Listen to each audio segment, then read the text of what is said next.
Hello, gamers. It is Tuesday. Holy shit.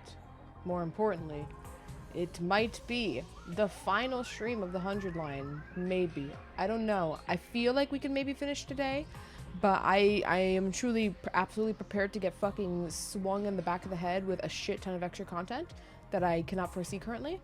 So we'll see. But if this is the final stream, that will have made it 32 streams to finish this game. Holy shit. With the lowest the lowest time on any of those streams being 5 hours. We're gonna look at the final total of the game once we get there. But for now though, I'm going to assume that we might finish today, but I will also be prepared for us to not finish today, depending on how much shit I get hit with. But regardless, hope everyone is having a good Tuesday. Welcome in Roman, welcome in Barb, welcome in Matt. Hope you're all doing well. So to minimize any delays and stalling that might make this stream not be the final stream, let's get into it. I can't possibly foresee what I'm missing, but I think that's the point. The conditions for Storylock 2 have been met. We now know who X is. X is Kako. Kako got infected. Still don't know who the sponsor was originally and what timeline I think Ato popped from when he became sponsor 2. Or maybe it was just two Atos from two different timelines and they worked together because all Atos are evil. Anyways, let's go to the block scenario here. Let's go in case still tired. I think my migraine's fully gone by now. Oh, that's good, at least. I haven't had a migraine myself, but I've had to not okay, that's not the right word. I don't want to use the word babysit, that's wrong. Hang out with friends who are currently having migraines and it's very sucky for them. I can't think of a word that doesn't sound weird and infantilizing for some reason. Okay. Storylock 2 open. Let's fucking get in here. Ooh. 4:15 a.m.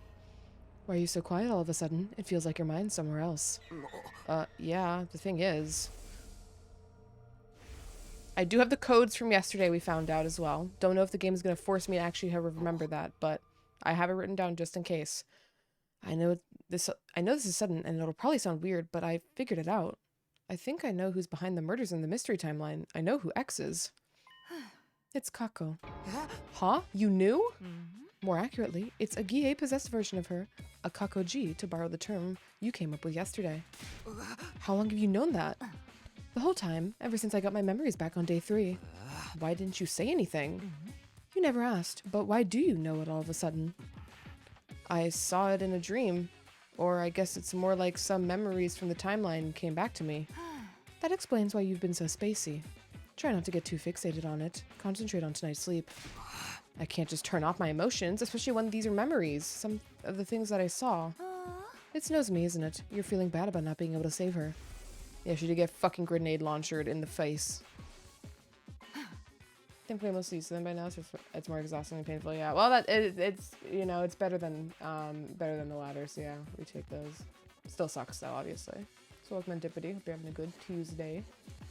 Talk to me. Why are we leaping tonight? To catch X, to stop Kako-G. And what will happen when you do that, or when we do that? A new branch of the mystery timeline will be created, one where Eva and the others survive, and Nozomi won't have to die. Exactly. Focus on making that a reality. This is our chance to get back at the GA for everything they've done to us. Of course, the one we'll be facing won't have actually killed anyone yet. Hideko, are we going to address why you brought Kako to the PLM? Are you not going to explain yourself? Like, yeah, Kako got over to the other timeline. Why were you carrying her though? What happened? Bestie, explanation please. Of course we won't be the one we'll be facing won't have actually killed anyone. Yeah. Maybe, but I'm still not letting it off the hook. Well said.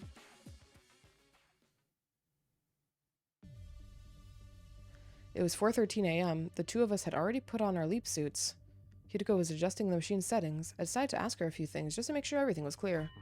So, we're leaping to the Hunt Mystery timeline? No, there's no Kako-G there at this point. Oh, right. The GA possessed... Oh, wait. The GA possessed Kako isn't actually the mystery Kako. She came from another timeline. Or maybe I should say she was sent there by, well... I know. By me. That version of me thought she was doing the right thing, but it had serious consequences for the mystery timeline.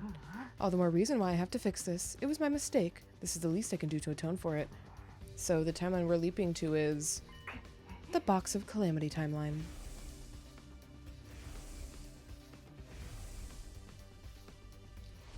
I don't remember why she carried Kako there.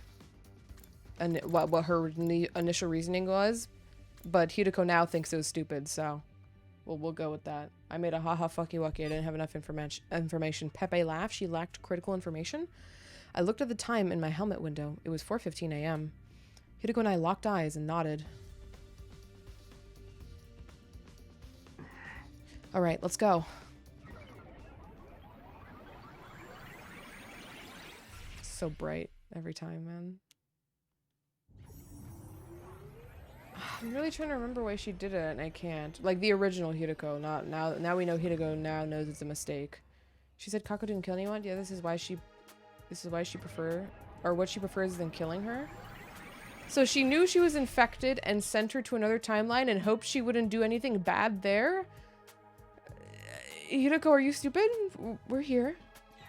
Yeah, I know I said this last time, but it barely feels like we went anywhere. Like, she explained, like, how she saw Kako killed everyone after we were passed out for 80 days or some shit. And her conclusion was like, well, I guess we'll just put her somewhere else. Not my problem anymore. Like, what? Yeah, I know I said this last time, but it barely feels like we went anywhere. That's just how it works. Get used to it. What's our plan for catching Kakoji? The me from this timeline, Hideko 3, will be here soon. She'll have knocked out Kakoji with an anesthetic. So she's bringing her here to send her to another timeline. Hideko nodded. Her helmet moved up and down slightly. When's she coming?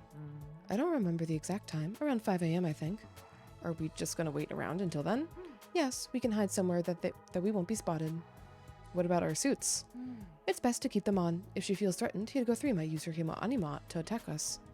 Also, it's better for us to not be seen by people and get freaked the fuck out. And so we waited, but things didn't go according to plan. Think she would not imagine the Kako would cause problems for her in her personal future. Also a time traveler, though, so I fundamental blunder. Very, very big blunder, Hideko. Like, of course she couldn't have had the foresight of what specifically Kako would have done, but surely if she knew about the time travel machine that this could at some point fuck her up later. You know, she's aware that timelines she doesn't remember might be because they haven't happened yet. Like, surely. I mean, Hideko's generally pretty smart, but I guess, you know, you gotta give her blunder every now and then. Like, not locking her door in the first fucking route for some fucking reason. Still don't understand how possibly Hideko, of all people, did not lock her fucking room. You're suddenly teleport into the hunt timeline and become the sponsor. So I don't know who the first sponsor is. It could be another infected person of us, but according to Hideko, we got rid of all the infected Takumi, so probably not. I would assume not. I don't think Hideko would be that confident in saying that, and then the game would just be like, no, Hideko's wrong, though. I think at this point they're framing Hideko as being very, very correct generally, minus probably minor things that we might realize, like how... Well, maybe this is not minor, but Hideko is convinced that Hideko 2 and the, that Hideko 2 that we saved from the Takumi in the biolab did her job. But Takumi's like worried, like, what if she didn't? Which I think is a fair concern. And so that might turn into like, oh shit, no, Hideko 2 fucking didn't do it. And we still have a GA Takumi out there still wrecking havoc or some shit. That first sponsor didn't have many bodies. Yes, but also at this point, I'm not actually sure what that even means. Given how they had the Himo Anima bees, I'm not exactly sure what is going on with their bodies. Besides, you know, obviously you can't just take out one body. Because if they can have a shit ton of bees that suck Himo Anima, which is presumably, you know, sourced in cryptoglobin, that's not just like a magical. It might just be a fucking supernatural entity that is native to this planet, but I would hope not. I would really hope not. Well, but the sponsor time I might have had happened before she freed everyone. She who freed everyone? She freed everyone. I don't know who we're talking about here in this scenario. I assume we're talking about Hideko, but I don't know what you mean by freeing them, though. 5 a.m. arrived, and then there was still no sign of Hideko 3. We waited 5 more minutes, and another 5. By 5:15 a.m., I couldn't take the numb feeling in my legs anymore. I'm going to take a look outside. Keep an eye on things in here, okay? What? Wait. I'll be right back, I promise. I ran outside to find countless drops of water falling from the sky. That rain stuff again. Right, it rains on day 24. I looked around, but didn't see anyone anywhere. If Hideko 3 is coming, it'll be from that direction. I took off down near a nearby street to check. Still no sign of Hideko 3, or Kakoji for that matter. This road is the fastest way to the lab from the school. Maybe something happened that made her take another route? I walked to the nearest crossroads and decided to take a look down one of the other streets. And then I saw something. Someone. They were standing there looking right at me. Yo, it's Takumi. Da-da-da-da-da-da. How much is this going to zoom in to Takumi?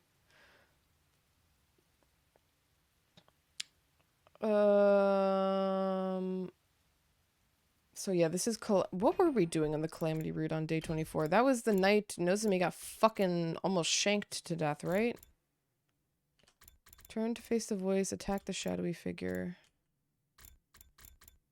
Well, we were unconscious here because of that. Look for the shadowy figure, turn to face the voice. Attack the shadowy figure results in Nozomi dying. I don't remember exactly what happened on this day. I think the sponsor did talk about how the bees are modified invaders stealing technology from Vecnus. Yeah, but also, I don't know who the fuck the sponsor is. They could be lying out their ass. There's so, like, I don't know who they are. They just showed up out of nowhere, and they have never proven their identities. So, also, invaders are supposed to have less advanced technology, so, like, the only thing that's really been hard confirmed about the sponsor being true is that, like, yeah, like in the invader hunt route, the sponsor was like, yeah, the mob enemies are made from humans, and there was room to doubt that at first, because obviously what the fuck is the sponsor like have any reason to be truthful to us? But then later on it was confirmed by other sources as well that it's Futurums and humans that get converted into them. So like, I'm not taking things that the sponsor just fucking said as truth. Like, the sponsor has no obligation to tell us the truth. So, I'm treating most information from the Killing Game route that the sponsor said as dubious at best until proven otherwise. Because, again, who the fuck are they? We don't know their fucking intentions besides, like, oh, let's host a Killing Game. I feel like if Becca had B-Tech, she would have used it. Nah, she doesn't need underlings, except for when she brings them every time in battle. But,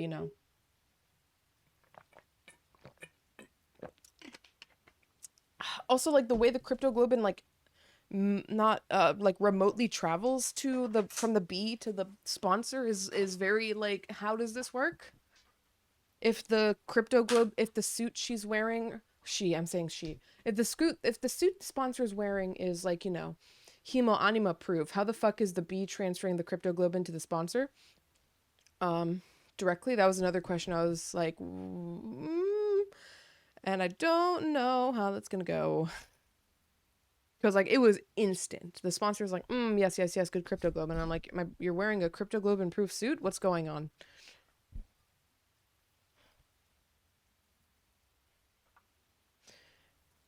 The sun still wasn't up, and the rain didn't help visibility at all. Because of that, I couldn't make out who it was.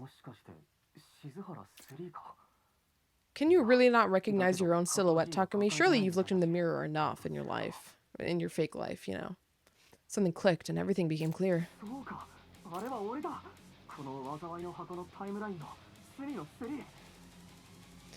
When I put that together, I took off down one of the ruined streets. He ran after me. The rain was stronger now, but it wasn't slowing him down. If he caught up with me, it caused a lot of problems. I had to throw him off. But how? I tried to think of something as I headed down the road to the lab. I jumped over a puddle and ran a good 60 feet.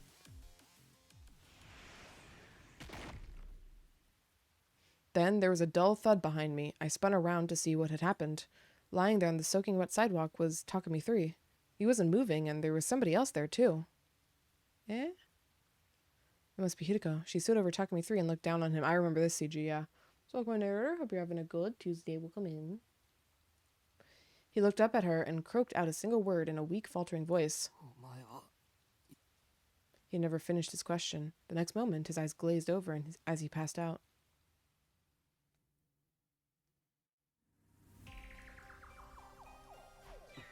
Was it okay to leave him there like that? We moved him inside a building with a roof. That's good enough. Come on, we have to get back to the lab. Right. We ran back to the lab and into the PLM room. There was nobody there. Are we not going to investigate? Like... at all? What happened to Kakoji? We're just gonna leave? Okay. But something was strange. The air was somewhat hazy. I was almost if... Oh no. Someone broke the machine? Hideko rushed over to the control console and began furiously typing on the keyboard. Me when I have to fucking, I don't even know where I was going. I just thought of Jackbox the other day. I was typing furiously in Jackbox. But that's very specific. I made so much progress. Yeah. Hopefully this might be the final stream. We'll see. And Root Zero Vecness did make a cage which blocks you anima. They have some technology. Yes, but she's also never done it again, and I'm under the impression that it was sort of like stolen technology. Again, if they make the statement the invaders have much less developed technology and they generally stick to it minus like 1 or 2 exceptions, I'm going to assume most of the time their technology is not that amazing, which is why they just do direct combat. But it's written in a way where it's like they can just say whenever the fuck, oh no, but they can do that, you know, and you just kind of have to accept it. I still don't think the bees completely make sense to me, to be honest, but again, it depends on who the sponsor is and they'll probably explain how the fucking bees work. So, assuming, you know, every evil person thus far has like been like, yep, you found me, I'm gonna explain everything now, which is a bit bizarre, but you know, oh well. The GAs are very honest when they take over people, I suppose. Hideko rushed over to the... yeah. Damn it, we're too late. What's wrong? I checked the log. The machine was last used 10 minutes ago. What? How? One person made the leap. Their destination was the Hunt Mystery Timeline. You know what that means. Kakoji's gone? Just in the last 10 minutes? I'm afraid so. Hideko 3 must have arrived and sent her away while we were outside. No. We didn't have time to stand around and feel sorry for ourselves. We needed to act, and fast. Then we have to go too. We'll follow her to the Hunt Mystery Line and... Hideko shook her head. We can't. The machine has a cooldown. Why? Look at the display in your helmet. It keeps track of blood space wave activity. They're looking pretty low. Right. We won't be able to leap again for a while. It's 2 days until they'll be strong enough again. 8:10 p.m. on day 26. So yes, we're going to be stuck here for a while, in the Box of Calamity timeline. You've got to be kidding. Well, we've just disappeared for 2 days in the other timeline, and everyone's going to be like, guys, what happened?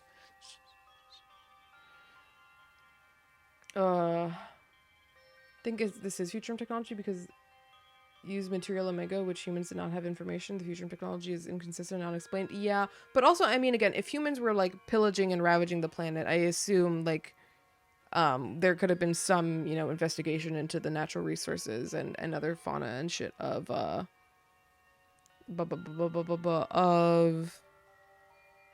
the Futurum world, which is why we have all those, like, you know, scientist documents, like, detailing, like, how cryptoglobin and shit works. And, you know, we got all these random books in the library that detail it, too. Like, other random niche Futurum things. It's not like they're incapable of just developing the technology further than Futurums could have, and the Futurums just stealing it back, being like, oh shit, you guys did some cool shit. Yoink. Again, when they say the war is generations upon generations, I am assuming there was a significant amount of culture exchange. Because if there wasn't, that's bullshit. Hideko and I discussed what we should do next. Eventually, we decided to carry Takumi 3 back to the school. We couldn't just leave him out there in the ruins all night. I refuse to accept their explanations of blood magic. What, the, like, scientists that we found the research notes for? Or what? Like, or just the future rooms themselves explaining how it works. Because they're pretty much the same. With Takumi 3 hoisted on my back, we made our way back to Last Defense Academy. The sun was coming up by the time we arrived. The morning announcement will be playing soon. We have to hurry. How about you help me with this guy then?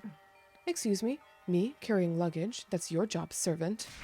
Again, with the servant stuff. Just who do you think I am, anyway? My servant, of course. Was I not clear? Would you prefer lackey? Wasn't this the day Gaku saw us in the cafeteria or some shit? Was that a different time? We took Takumi 3 back to his room and put him in his bed. There. Oh.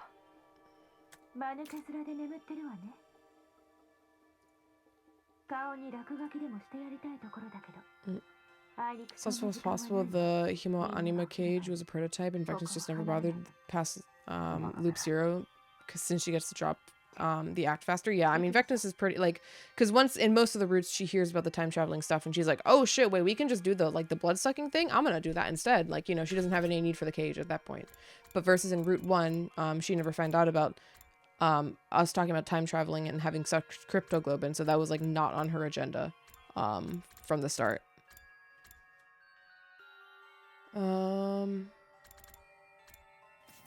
Never mind. I guess this is a different day. Gaku sees us in the cafeteria. I think it's later down this line. You still don't have all your memories back, do you?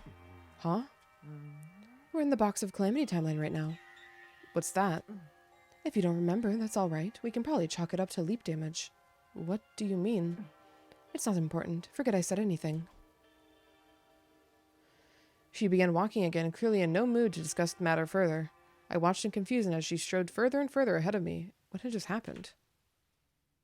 It's not a blood type and it's not a quantum causality breaking. It's a genetic anomaly and causality annoys me. But it is a blood type. I mean, blood types are genetic. We arrived back in the lab and did what little we could. Namely, we took off our suits, hung them up, and caught our breath. Once that was done, we were at a loose end. We had nothing to do and way too much time on our hands. We'll just have to wait things out here for the next 2 days. The next leap's at 8 p.m. on day 26, so it's more like 2.5. Don't quibble over details. What difference does it make? Me trying to think about anything in this game. So, how are you going to kill time until then? Want to play 20 questions? I think I'd get bored of that after 5 minutes. Would you like to lick my boots then? That was the last time we spoke to each other that day. For the next few hours, we sat around in silence, letting time pass us by.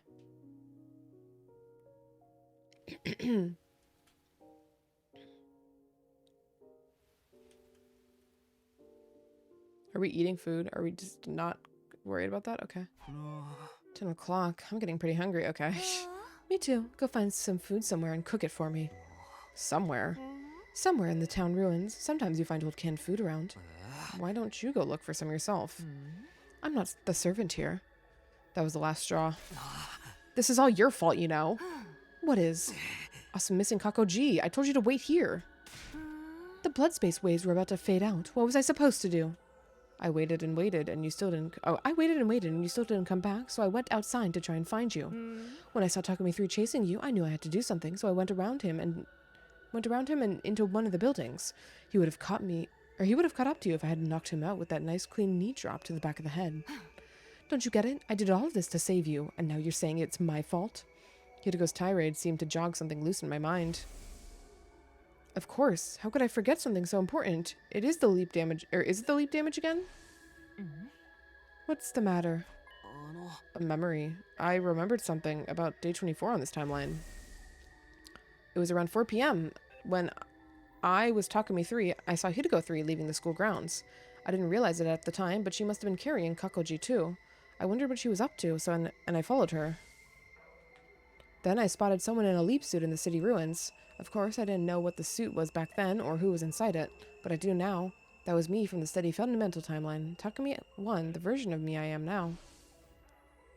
I don't need to tell you the rest. Someone hit me with a nice clean knee drop to the back of the head. That's weird, isn't it? Why is history repeating itself like this? The same thing happened in the killer zombie timeline.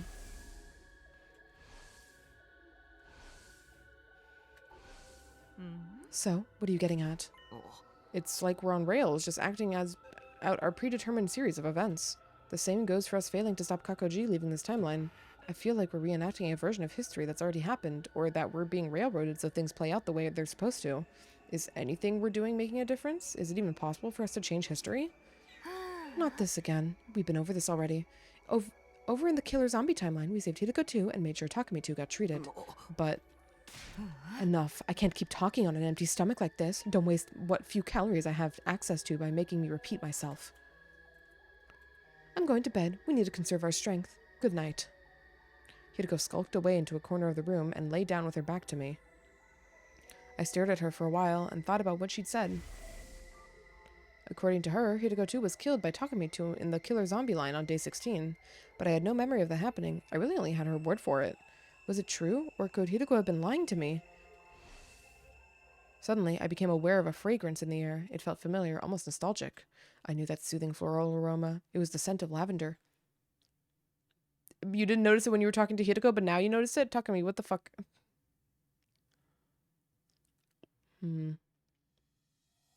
At the very least, we weren't in any danger of dying of thirst. Rainwater had collected in the little hollows of the ruins around us, giving us enough to stay hydrated. That's so not clean, but whatever. Food was another matter. The last time we'd had anything to eat was 2 nights ago. Guess we just boil it on the undying flames? I'm feeling dizzy. I think my blood sugar is getting low. Same here. We need to find something to eat soon. Hideko and I split up to look for food, but in the end...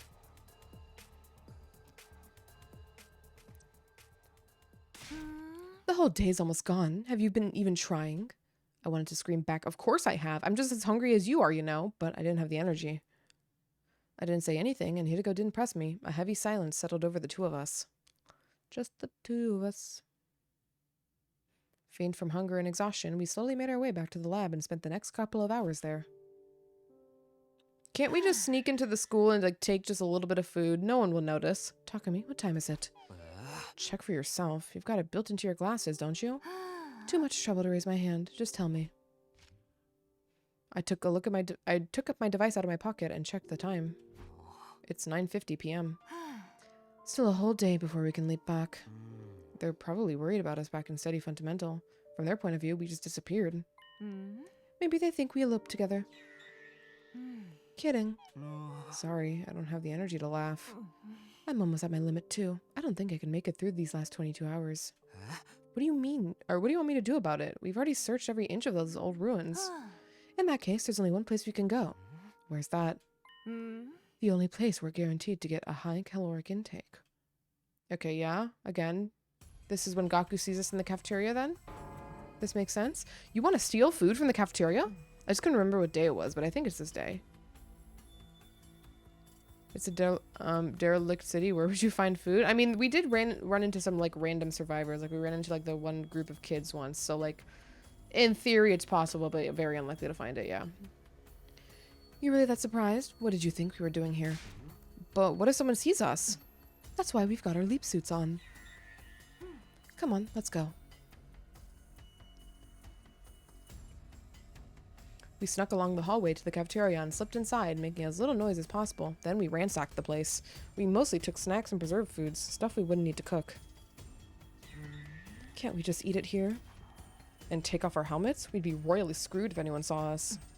It's 11:10 p.m. The nighttime announcement was a while ago. Doesn't matter. Some of them are bound to still be awake. You worry too much. It won't take long. But right as Hideko reached up to remove her helmet... Yeah.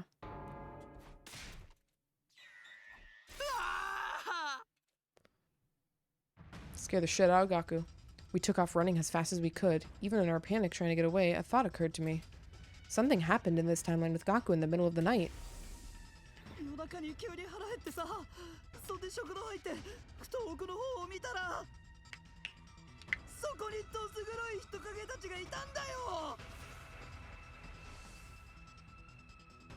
At least I knew who those shadowy figures had been now.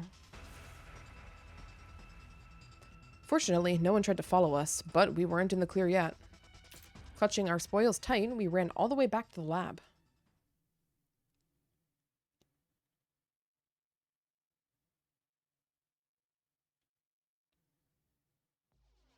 After we filled our bellies, Hideko and I decided to take some well-earned rest. We spent most of day 26 lounging around like giant pandas.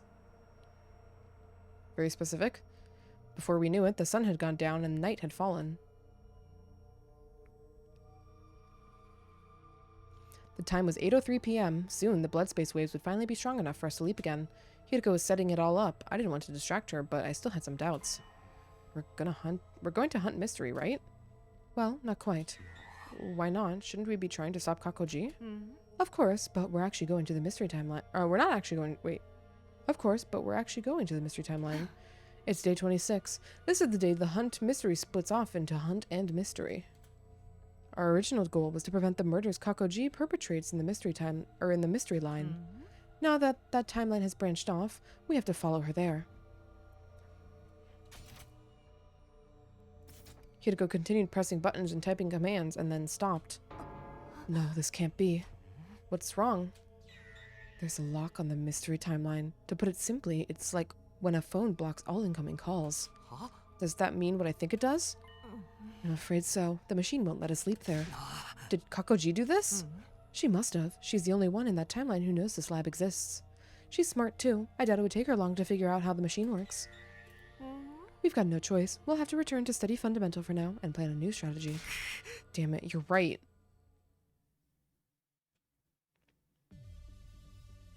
There was just 1 minute left until our leap. Everything was set up and ready to go.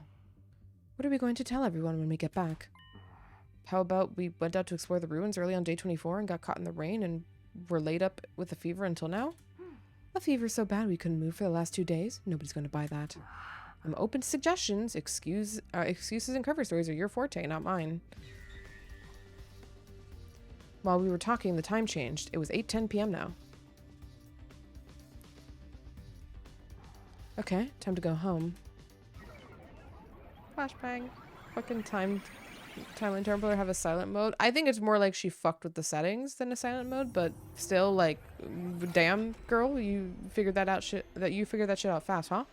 You've been around in this place for like 2 days? Goddamn. On the grind set. It's late. Let's wait until tomorrow to discuss the Kakoji problem. Fine with me. I'm going back to my room. We staggered back onto school grounds and made it up to the roof, but when we got there... Where have you two been? You got any idea how worried we were? It's been 3 days. We've been going out of our minds looking for you. We couldn't find any trace of you. We were starting to wonder if you'd eloped or something. Seriously? But if that were the case, you wouldn't have come back. What have you been doing? Do you have to ask? Feeding, seating, and breathing. What? Such indecency. Do you two think nothing of, or do you two think of nothing else? I sighed. Mighty? Wow, might as well get this over with. The truth is, we went out to explore the ruins on day 24. You guys remember how hard it was raining that day? Well, we both caught a cold in it, and we were laid up with a fever until today. Everyone's faces had the same expression, blank astonishment, but the silence only lasted for a moment. Aw, sheesh, is that all? Guess there's no helping it then. Don't let it happen again, okay? All this stress is bad for my heart. Unbelievable, they actually bought it. Huh? Nothing, don't worry about it. If Kakoji go to hunt mystery on day 24 before the splitting, can they capture her in the hunt timeline? I mean, presumably they have to catch her in one of the timelines. I don't know if it's probably not going to be in mystery because we already went to mystery. And it would also make sense because then it would go over who the fuck the sponsor is if we go to the hunt timeline. That's what I'm hoping for, at least. I also thought that the G people would keep the intelligence of the host. I don't think it's necessarily the intelligence.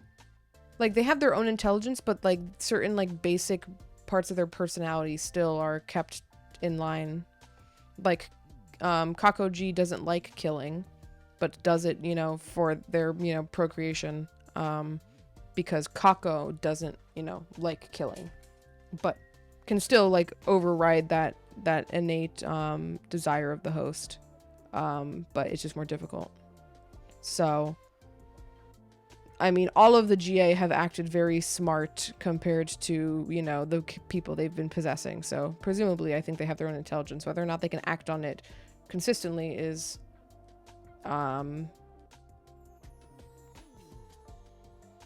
not enough information.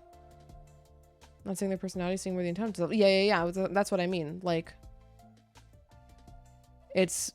they might have the intelligence for it, but might not be able to act on it because like, they might have a plan and be like, okay, this is what I need to do tactically, like intelligence smart. But then the person's like, they're inhabiting doesn't really like that, so it's harder for them to actually enact it. It might not be like, you know, them failing intelligence or whatever, but it might just be them grappling with the host's own desires if they don't match up with theirs. Anyway, we're sorry to worry you all this time. Me too. I apologize. Wow, I didn't think I'd ever heard you apologize before. It wasn't addressed to you. Aw, come on. Just then. Excuse me. I'm sorry to interrupt. Eva, you're here? I know this is sudden, but I am now a member of the Special Defense Unit. Perhaps you heard about it already? But I haven't formally introduced myself to either of you yet. The brainwashing's done? I feel like that's a little faster than in the other timelines. Mr. Sumino, Ms. Shizuhara, it is an honor to be working with you. Aw, Eva, we told you before, you don't gotta be so formal with us. Yeah, we're all on the same team here. Just make sure to ignore any weird orders from the boys, okay? Aw, so I can't get her to show me her boobs? Of course not. And I can't perform a vivisection on her? Especially not that. But orders from us girls are okay. Eva, shake. Sorry, what? Arf. Okay, Kurara extended a hand, Eva knelt down and put her own hand on top of it. Ooh, you're so adorable. Who's a good girl? You is. Yes, you. I don't, she patted Eva's head. Eva knelt there with her tongue lolling, an expression of pure ecstasy on her face. Ooh, I want to try. Eva, do some more doggy style stuff. Doggy style? Understood. Lady Eva, no, you must ignore strange orders from the girls as well. But like, I wanted to set up a killing game with her. A killing game? That sounds lovely. I'd be glad to participate. You don't even know what that means, do you? You should join too, Mr. Yakushiji, and you, Mr. Ginzaki. Well, I guess a little one wouldn't hurt. Don't get swept up in the mood, you two. Oh, is a killing game a contest to see who can kill the most invaders? That really does sound wonderful. Let's all kill lots of invaders together. I wasn't sure what had happened in the 3 days that Hideko and I had been gone. But it seems like Eva has assimilated into the team just fine, even without our help. Now that the team's back together, we should celebrate the usual way. I'm down for that. Alright, 1, 2, 3.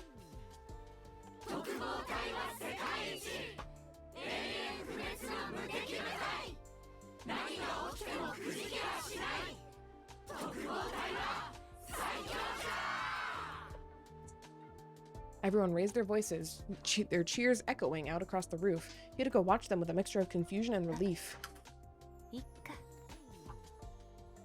Her expression softened a little, and she smiled as the group continued kidding around.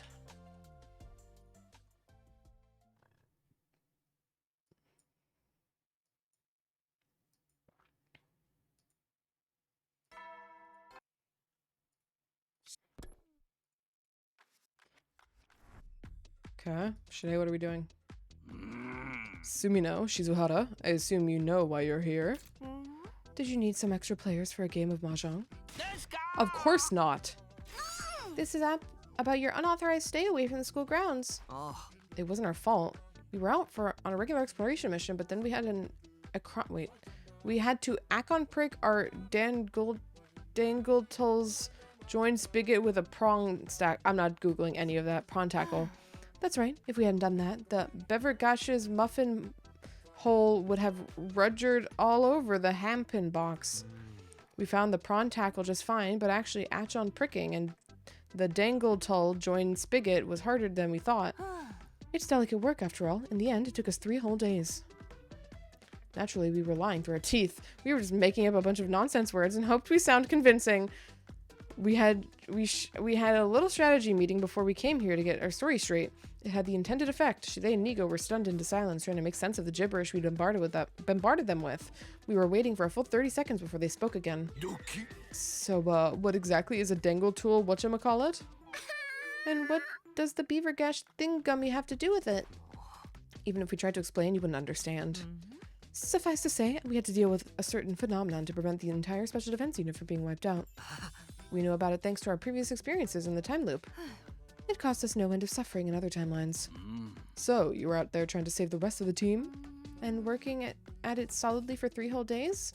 We both nodded, our faces completely serious. I don't know about this. It does sound a mite suspicious. Oh, so that's your attitude, is it? In that case, maybe we'll stop sharing information about the enemy with you. Are you okay with that? Ugh. Your new and improved Dolmenic cognitive reconstruction therapy process was only made possible because of my advice, isn't that right? I suppose so. Thanks to that, we brainwashed Eva much faster than we were expecting. And it's so complete that we never have to worry about it coming undone. Provided she isn't subjected to a very powerful mental shock, that is. You see what I'm saying? Takumi and I are on your side. We always have the team's best interests in mind. That's how we've made it all the way to day 27 without a single member entering total death. Oh, fine. Have it your way. If it'll help us win the war, anything goes. We'll do whatever you want. Well then. You're off the hook. You're allowed to stay outside school grounds without prior notice. Just make sure you're here on battle days, alright?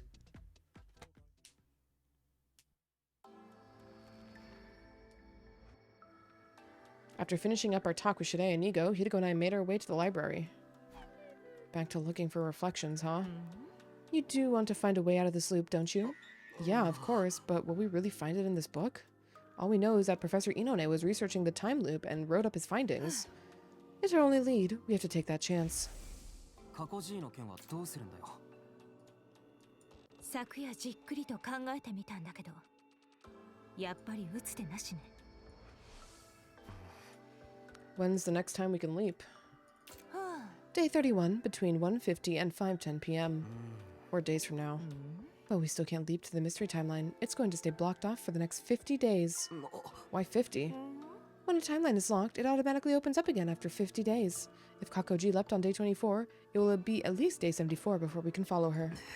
It'd be way too late to stop her by then. Exactly. I'm honestly stumped. We'll just have to put the whole Kakoji issue on hold for now. I know it's frustrating, but it's the only thing we can do. Kakoji still weighed heavily on my mind, but I tried to concentrate on searching for the book instead. Finding a way out of the loop was just as important, if not more so. I knew that, and I really did try to focus, but... Ugh, this is so irritating. 60% of the shelves searched and still nothing. Maybe it really isn't here. Don't say that. It's here. It has to be. How can you be so sure? Instinct. That's all? Don't underestimate my instincts. So it's somewhere in that 40% we haven't checked yet. I hope you're right. Hope has nothing to do with it. What if it isn't here? What? What are you going to do if it's not here? How will you take responsibility for that? She's not making any sense. What am I even supposed to say here? Anyway, I'm done for today. Go do whatever you want until tomorrow. Having reached her limit, Hideko stormed out, the clacking of her heels echoing down the halls as she went. What was that all about?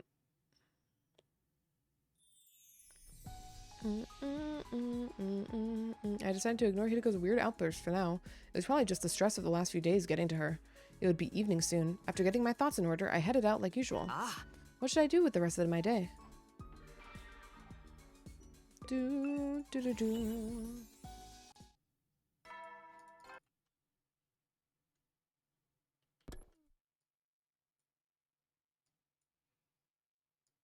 I still couldn't take my mind off the Kakoji problem, but it was like Hideko said, there was nothing we could do. I need to make finding the book my first priority. Who knows, maybe I'll come up with a way to deal with Kakoji while I'm searching. I got into bed and let the tide of sleep wash over me. Within a few minutes, I was out like a light.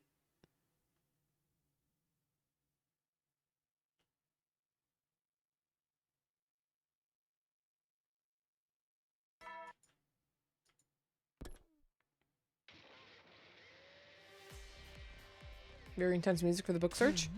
You're late, you blithering half-wit. Can I at least take my time over breakfast? Just get to work. I don't want to waste any time talking. We've got 40% of the library still to check. That metempsychosis book has to be in here somewhere. Give it your all to find it. Before I could reply, Hideko disappeared into the upper part of the room.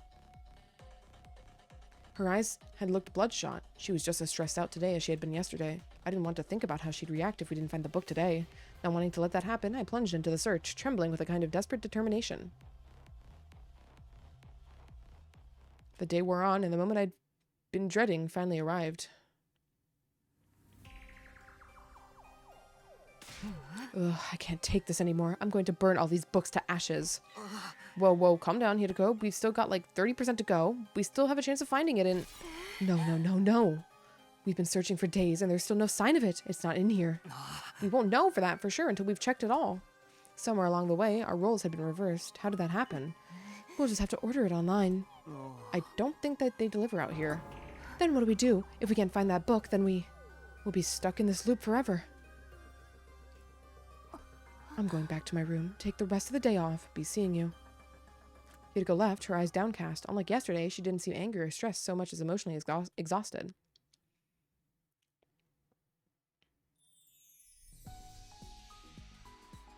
It was evening. I still had some free time left. I went back to my room to center myself, then headed out. What should I do now? What should I do now? Sleep. Yippee, sleep.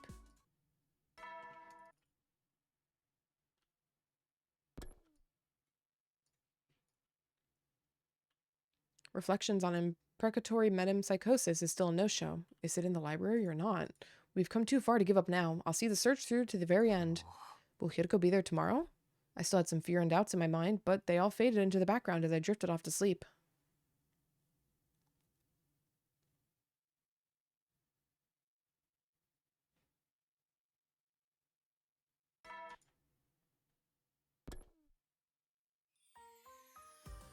After breakfast, I made my way to the library. Somebody else was there already. They had their back to me, but it was clearly a girl with long, dark hair. Hey, Hideko. Good to see you. At the sound of my voice, she turned around, but it wasn't Hideko. Good morning, Mr. Sumino. Eva, what are you doing here? Studying. I thought it would be useful if I knew more about your culture and customs. How about you? There was a chance you knew something about the book I needed. It wouldn't do any harm to ask anyway. Have you ever heard of a book called Reflections on Imprecatory Metempsychosis? Eva thought for a moment, then shook her head. No, I haven't. I'm sorry. That's too bad. I don't suppose you know anything about time loops? Oh, yes, I know all about them. What? It's where young men and women go wild together in a swimming facility after dark with colorful lights everywhere. It's an evening of debauchery and hedonism, isn't that right? That's a night pool, not a time loop. You've got the last word backwards. This joke is probably a lot more sensical in Japanese? Question mark? If this game is about to end, then I need to thank you for letting me witness it through your streams and videos. I love you, Chikoshi, but did not have the stamina to play this one myself. Best of luck. Okay, Glass, thank you for the 30. Holy shit. Well, I'm glad that at least this seems to be a pretty common thing for a lot of people actually right now, that this game is either too long or they don't got the money for it right now. So I am glad, and I'm glad I decided to start archiving it as well before the VODs got like auto deleted by Twitch. Some games I feel like are probably for the better to archive, and I'm glad I started doing this. But I'm really happy to hear that it's been a way for you to consume it without, you know, having to go through all of it physically and the money as well to play it as well. But thank you very much again for the 30. Holy fuck. I got so fucking confused for a second because that is still the only alert that I can't have on my second monitor. Still haven't fixed that issue. That's like a later in the year issue for me. Oh, but thank you again. Okay, Class. I'm trying to think of how this would work in Japanese. Like, okay. Time loop. You got the last word backwards. Maybe it just doesn't translate and they just tried their darndest. It could be also really off. Oh? Clearly, Eva didn't know anything that could help me. Well, I must be going. I have to give Miss Suzuki a massage later. Why am I not surprised? Please excuse me. As soon as Eva left the room, someone else appeared from behind the stacks. Hideko, how long have you been there? A while. I skipped breakfast and came here first thing in the morning. So you heard me talking just now? Of course, you should be more careful. Mentioning the loop could have unintended consequences. The loop and cryptoglobin are connected, so I thought Eva might know something about it. But she didn't. Leaking information to her only makes things riskier for us. I just asked about it in general. I didn't tell her we were stuck in one. It should be fine. Hideko furrowed her brow. Fine, let's just get started on our work for today. To have Eva start looking with us? Right, reflections on imprecatory metempsychosis. Here we go. However, yo, things are starting to look bad, aren't they? Yeah, I'd say we'd searched around 80% of what's here, just about 20% to go. What if we ask the others for some help? How are we supposed to explain what we're doing without telling them about the loop or our parallel leaping? Maybe it's time we did tell them. Did you forget what I told you back on day 11? Telling them was practically guarantees the worst possible outcome. I've lived through 146 loops and there's never been a single exception. We're on our own then. Yes, we'll have to hope for the best from this remaining 20%. With so much time being dedicated to this, it would be really bizarre if it wasn't in there, but also, like, story-wise, I would absolutely understand if it wasn't in there. Like, of course, they wouldn't just have this very specific book in the library, but we've spent so much time on it, and I feel like they're forcing it to be real. I have to believe. I feel like that's the only way. Hideko and I left the library, and I went back to my room. Part of me wanted to keep searching for it and right up until nighttime, but I knew I wouldn't be practical. I had to strengthen my bonds with my other teammates if we were going to work together effectively. Guess I should go find someone to hang out with. After a little mental cleanup, I headed out on my rounds like usual. Ah, yes, the usual rounds, Takumi. Hell yeah, brother. I got to take a nap with my cat today, although she left me later on. My cat never stays with me for my naps. I always bring her and she chills out with me for a while, but she never stays. It makes me very sad. We'll probably finish our search of the library in another 2 days. If we still haven't found the book after that, then I'll deal with that when the time comes. I tried not to think about what the future might hold and counted sheep until I fell asleep. Actual sheep counter? Holy shit. That shit has never worked for me.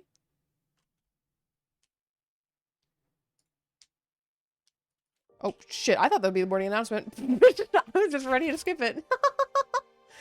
We were approaching the worst case scenario. It wasn't a sure thing yet, but the little hope we had was dwindling away rapidly. Evening had arrived. Hideko and I stopped searching for books and regrouped. The seconds ticked by in silence. She didn't have anything to say. I knew what she was thinking.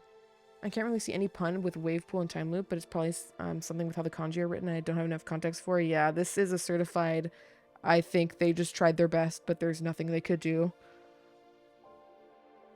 But it's weird. I guess it's weird a little bit. Well, they tried sort of, I guess. They tried sort of, because usually these puns get translated as just they make it a different joke entirely. That's supposed to be like the same vibe. And maybe that's what they did. I don't know. I could technically reboot the entire game and go see what the Japanese text said, but I'm not that interested like I was with when talking about it for the first time, told Kyoshika that if she ever transitioned to tell him so that they could fight, which was really fucking funny. And really based that was actually in the Japanese version as well. Like, I'm not surprised, like, Uchikoshi has had progressive shit in his games recently, like the Somnium Files, it like puts it in your face, like for all of the people that are mad. But it's nice to see it continuing, and it's still being in the Japanese text. Don't worry, I'm sure it'll be in the last 10%. Do you really think so? Yeah, absolutely. My words didn't do a lot to reassure her. She turned to me with a wary expression, like she was carrying the weight of the world on her shoulders. Takumi, do you believe in miracles? What a question. I wasn't prepared for a question like that. I had no idea how to answer it. The box of blessings! Make the impossible possible for Vecness.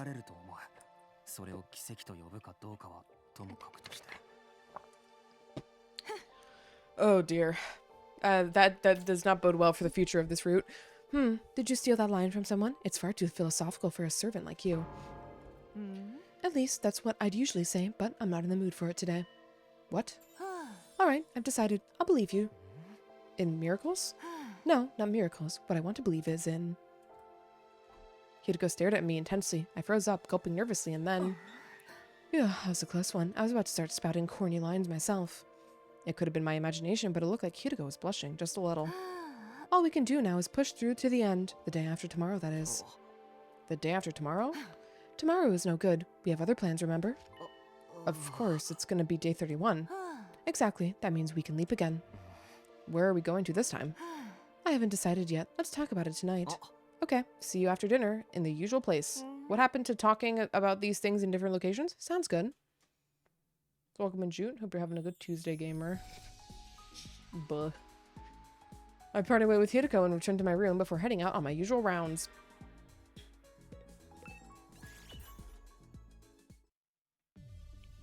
Alright. We've moved, actually. Hey, Hideko. I noticed something on my device earlier. Take a look. I showed her the screen. It was currently displaying the map of the different timelines. This is the Hunt mystery route. What about it? Kakoji leapt into this timeline on day 24, right? Then it splits into Hunt and mystery lines on day 25. All this time, we've been fixated on just one of the two branches, the mystery timeline. It's only natural since our goal has been to prevent the murders that happened there. That's right, and as I've told you several times now, it's been locked, so we can't leap there anymore. Yeah, I know. But putting the murders aside for a moment, what if we focus on catching Kakoji instead? I see. There's still another branch she exists in that hasn't been locked. Right. We just have to leap to the Invader Hunt timeline.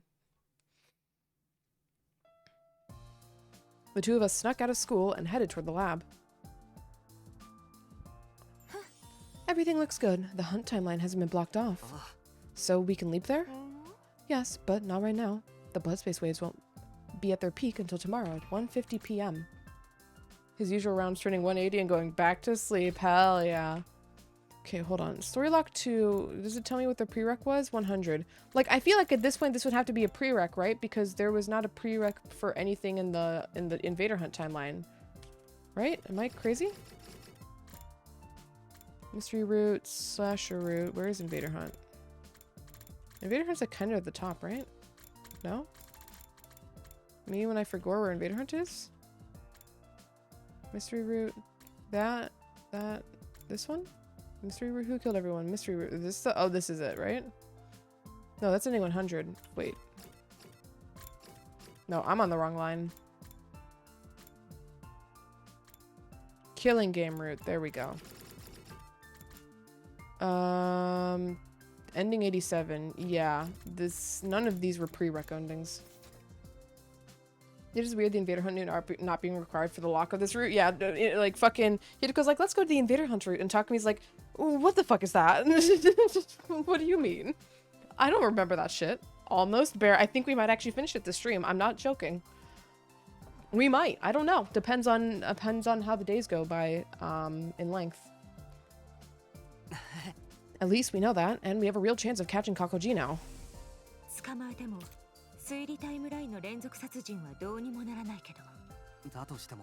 I'm maybe coping a little, but it seems like a possible outcome today. Schrodinger's ending.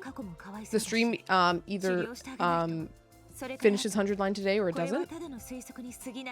And until we reach the end of the stream, it's stuck in a state of being both finished and incomplete. Sorry, I'm not paying attention to Hideko right now.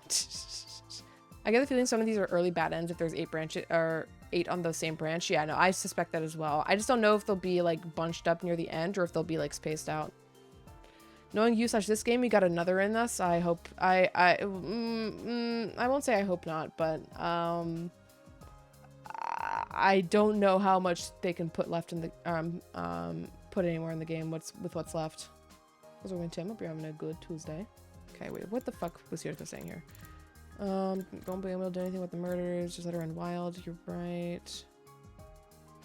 Treat the GA and her parasite. That's another thing, but bear in mind, it's only a theory. I think the sponsor behind the Invader Hunt killing is probably Kakoji too.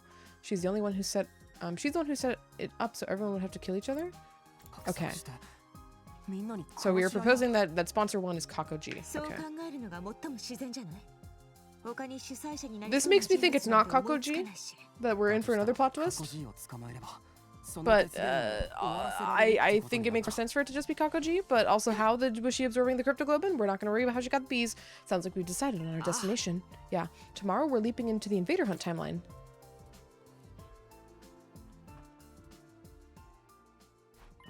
Hideko, I want to ask you something about the Hunt timeline. Okay, before we do this, we are due for a break though, so I'm gonna get up stretch for a few minutes and then we will continue. I guess this is just the Hideko true route because all we do is just hang out with Hideko.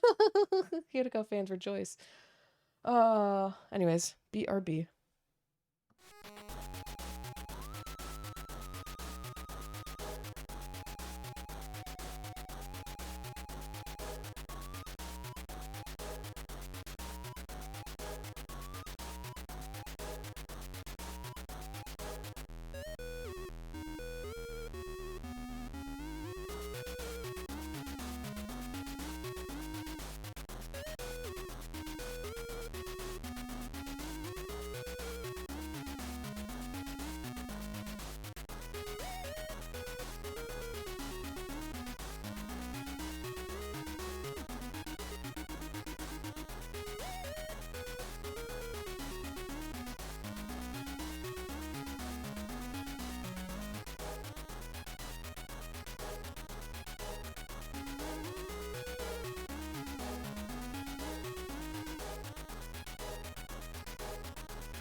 Alrighty, our return gamers. Oh, there's no music. This is awkward.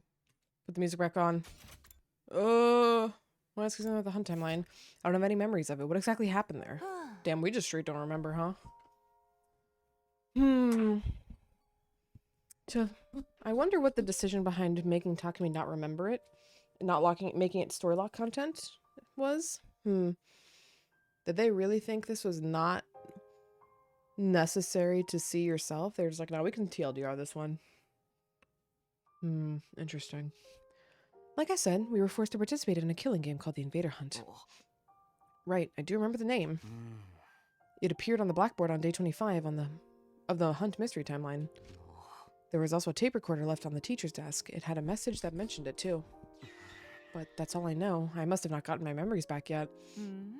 To put it simply, we were offered a chance to participate in the game. The Hunt timeline is what happened when you agreed to it. And then the Invader Hunt took place, my very first route. Fucking, we're going all the way back. But what about after that? What happened during the game? I don't really know either. My memory of it ends on day 30. Why? Because, Hideko let out a deep sigh. Day 30 is the day I was killed. It appears the lock's the only way is only for the root seers remembering, yeah. No, I'm more curious why they decided to not make more of the roots, I guess, story locked. Maybe they thought it was already taking too long to play the game for the mainline only requirements, and they were like, no more? Question mark. It feels a bit weird though. I think Invader Hunt is one of the more entertaining routes. Maybe I'm biased because it was my first one, but I mean, I think the dilemma is pretty interesting, even if the sponsor shit is just like, oh, hey, there's just a guy here now, you know. I don't know. Maybe I'd feel different about Invader Hunt if it wasn't my first route though.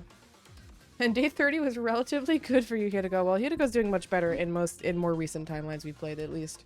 She does not die nearly as early, on the not Killata side. That afternoon, Hideko and I made our way to the lab once more. That does it for the settings. Now we just need to put on our suits and wait. Hey, how exactly are we going to treat Kakoji? The same way we did with Takumiji. But I thought that Takumiji only had Gia data inside him. The GA didn't physically travel back in time when the loop reset, but that's different with Kakoji. She's from the Box of Cleone timeline where an actual GA parasite crawled into her brain. True, that's when we catch her. The first thing we'll do is cut off her head. Huh? Don't look at me like that. We'll bring her back afterwards, but that's not all we'll do. If we revive her right away, the record of her brain inside the Revivomatic will still include the GA data. It will reconstruct her neural pathways the way they are now, making it as if she was still possessed. Kind of like what happened to Takumiji. That's right. That's why we'll treat her in the same way. With the repair program on the thumb drive? It made sense, but did we really have to cut her head off first? You had to take the physical parasite out, yeah? I pushed inside my gloomy thoughts and got into my suit. Hideko did the same. Remember, this timeline is basically uncharted territory. Neither of us know what's going on or what's going to happen there, so... I know, we have to be careful, and I will be, don't worry. And just like that, it was time. 1:50 p.m. on the dot. See, there might be some actual stuff, like we saw a sponsor in the Hunt Showdown? Hunt Showdown? Wow. In the Hunt timeline. That we assumed was just the normal sponsor, but might have actually been one of us, which, I mean, I would not fucking remember at this point. Like, legitimately over 200 hours ago, probably, at this point, when I first, did Hunt, Invader Hunt. So I would not fucking remember. Invader Hunt's good for Dotami and Tsubasa enjoyers. The cuckoldry polycule is very bizarre. It was a very entertaining first route, I would say. Here we go. Alright, here to go. How are we gonna fuck it up this time?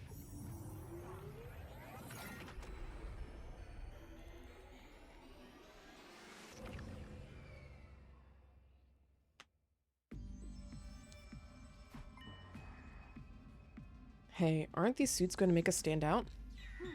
It would be even worse if we took them off, especially for me. Oh right, then the you from this timeline is already dead.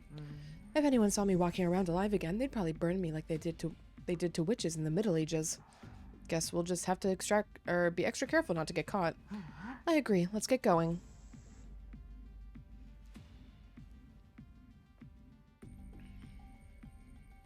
We made our way to the unmarked room on the first floor, the one we called the capsule room. We should be safe in here.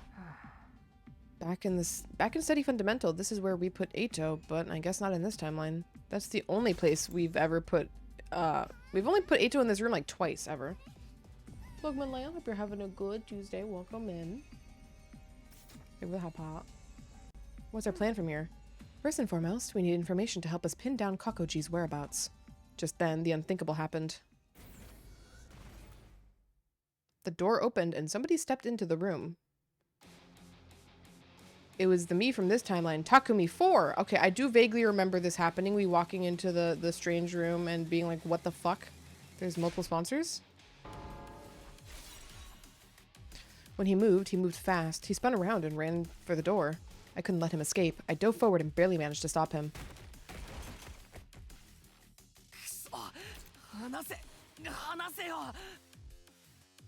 Takumi 4 struggled to get out from under me. Naturally, in terms of strength, we were equally matched. Gravity was on my side, though. I had him pinned down for the moment. But it would only be a matter of time before he threw me off. I had to do something. I had to keep him from getting away.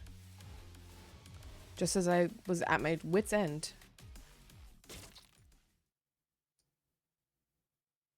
Yep, and we got injected, yeah. Do you remember this vaguely?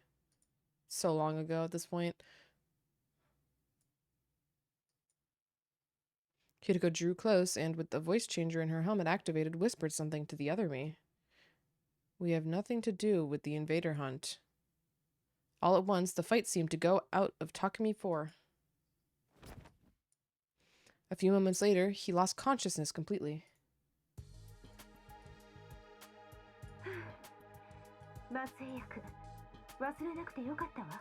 Magical syringe. Thank you, Hiriko.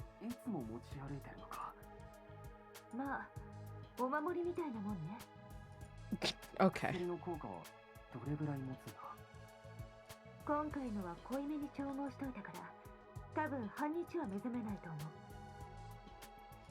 Then we take him back to the room. We carried the conscious Takumi 4 to one of the capsules and stowed him inside it. Okay, yeah.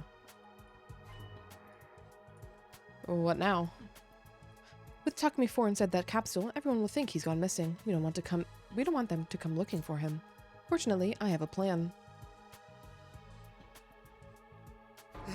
You want me to take Takumi 4's place and get information out of everyone? Don't act like you don't want to. You've already taken off your leap suit. Just quick inquiry about that.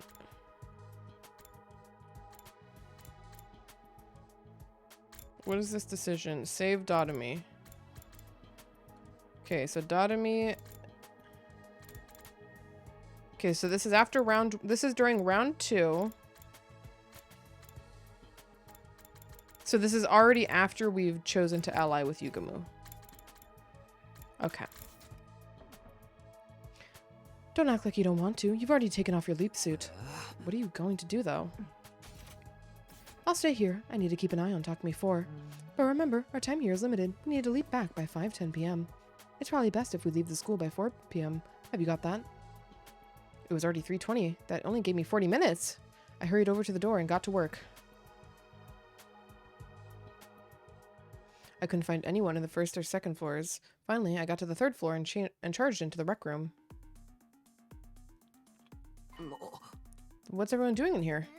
What do you mean? Where have you been, Takumi? Kako.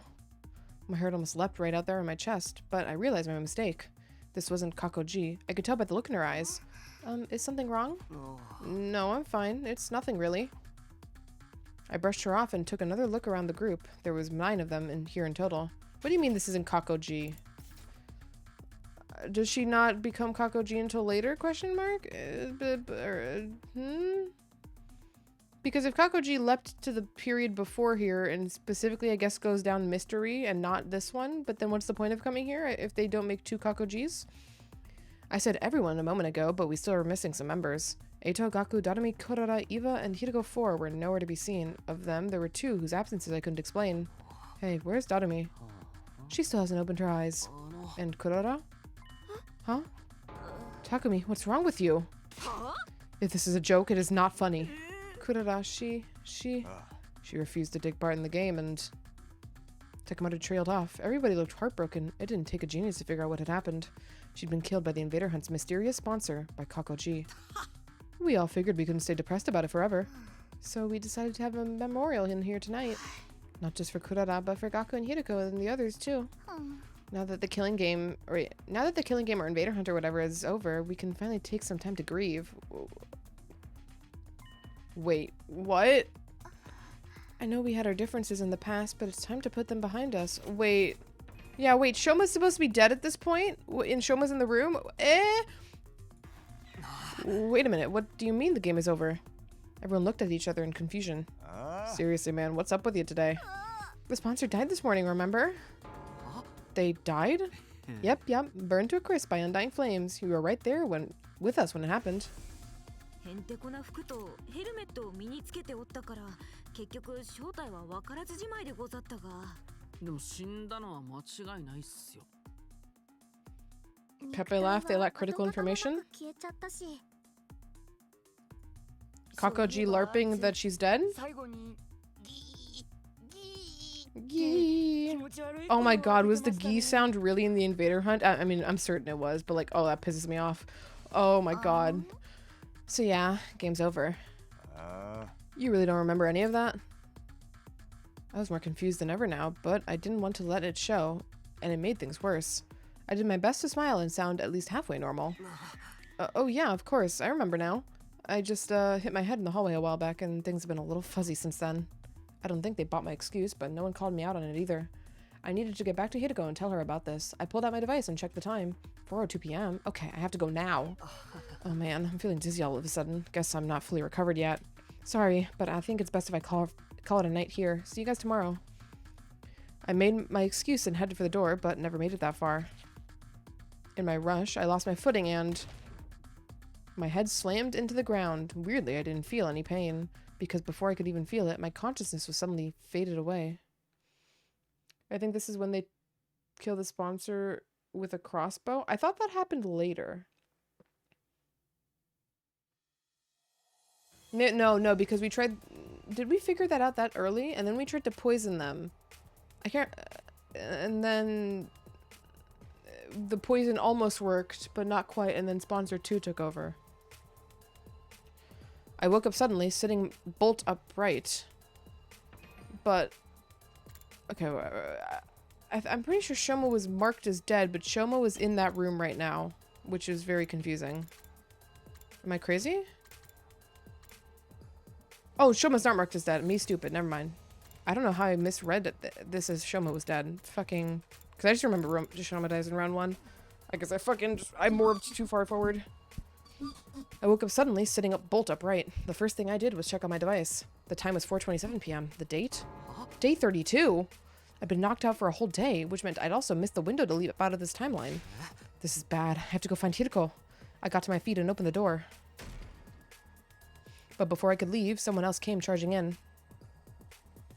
It was Tsubasa. She looked tense and jittery. She was clearly worried about something. Takumi, you're okay. Wait. I read that so wrong. Takumi, you look fine. In that case, come with me. It's an emergency. I didn't get a chance to say no or even ask where we were going. Tsubasa just dragged me along with her. Eventually, we stopped outside a door on the first floor. The gym? I haven't told the others about this yet. You're the captain, so I figured you should be the first to know. Tsubasa got up on the stage and walked forward toward the corner of the room. I followed her. She stopped and knelt down to open a trapdoor in the floor. I already knew it was there. I remembered it from the mystery timeline. This leads to the escape pod storage, right? Good. Sounds like you haven't forgotten everything. Apparently, Takumi 4 knew about it too. Come on, there's something I need to tell you. There's something I need to show you. She disappeared into the darkness. As I climbed down after her, I had a bad feeling about what might be waiting for me down there.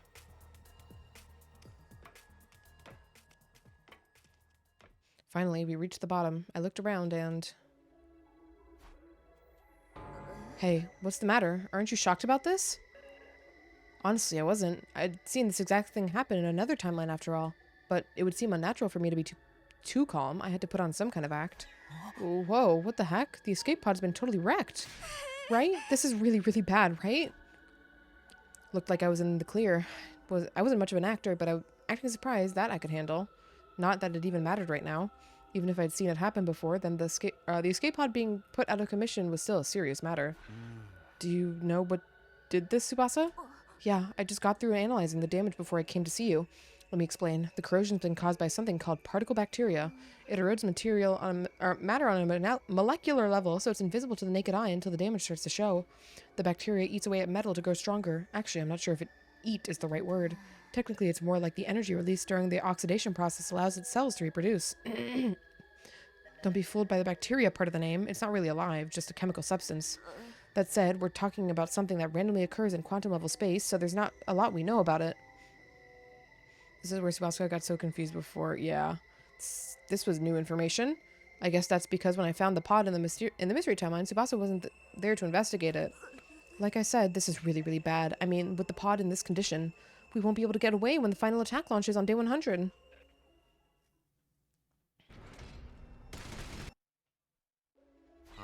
That means on day 100 we'll be wiped out too. Tsubasa gulped and nodded. Can you repair it? Not the way it is now. I'd have to get rid of the particle bacteria first. Is that possible? Tsubasa took out a photograph and showed it to me. Yeah, but I'll need some of this. QB liquid. It's the only thing that can purge the bacteria. I have no idea where to find it though. What about the biolab? I looked in there already. This is rare stuff. I don't think there's a single vial of it in the whole school.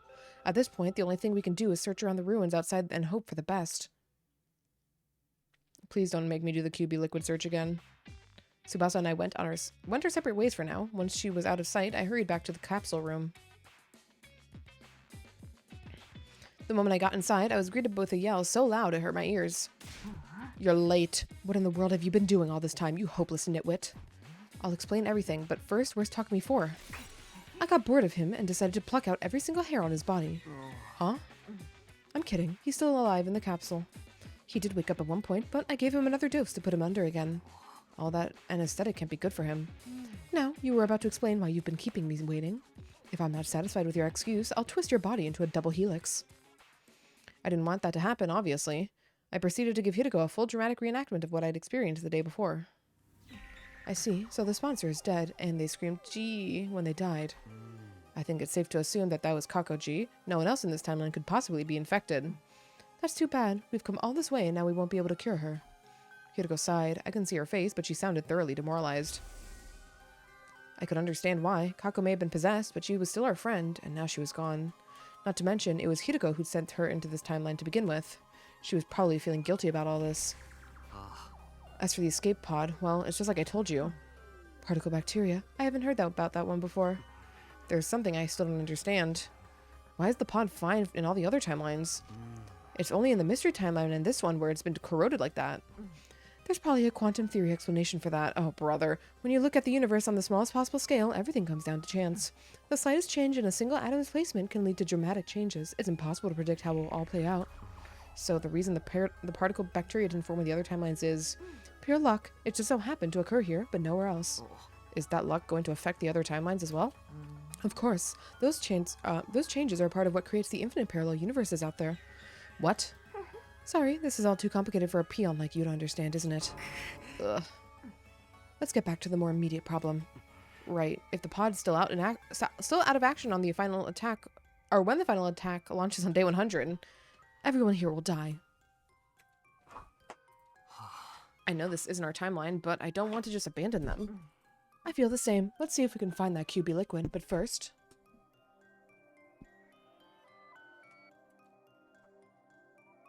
What are we doing? Are we going back first? Phew, looks like we made it. Yes, we're lucky our window to leap is still open. I never knew the blood space waves to... Wait, I've never known the blood space waves to remain this high for so long. Must be another quirk of quantum probability. The time limit's getting closer, though. We need to get into our leap suits. Can't we take a little break? We've been running non-stop since we left the school. The next window's not until day 45. We miss this chance, we'll have to stay here until then. Is that what you want? No, I know that, but... And there'll be an attack tomorrow. We need to be in steady fundamental to help them fight. I know, but we'll look for the QB liquid when we get the chance, right? We'll talk about this later. Come on, we only got 5 minutes. I did as Hideko said and got into my leap suit while she set up the machine, and then... Alright, let's go home.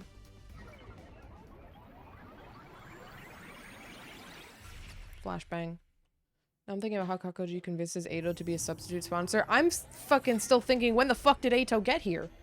It's got to be on one of the days he escapes, but like I feel like those are all too early. So unless he's been there the entire time that long, and then he only takes over after Kakoji is gone, which the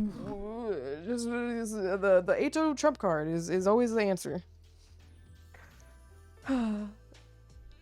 But he comes back in most of those timelines, though. I don't remember if there's a route where Eito just disappears, and doesn't come back. Maybe he comes back after... No, it's so late into the route when you find out it's Eito. Looks like we stayed out past curfew again. We still made it back the day before a battle. Shide and Nigo can't complain about that. What are you going to tell the others about this time? Maybe we should lean into the rumors and say we really were making babies. Hitogo's face immediately went beet red. I'll let that slide since we need you for battle tomorrow, but next time you say something like that, you're getting the double helix treatment. She stormed off into the school, leaving me in the dust. I don't remember when he disappears in the machine. I don't remember either. He's disappeared so many times. It's fucking insane. QB Liquid. Are we really able to find any? Although he doesn't always go to the lab when he disappears. He only knows about the lab sometimes for some reason. Also a time traveler, also has a specialist skill. Everyone has a specialist skill. We've all transferred to each other by sucking our cryptoglobins in infinite timelines. I've gazed up at the starry sky and sighed. Just one more thing to worry about.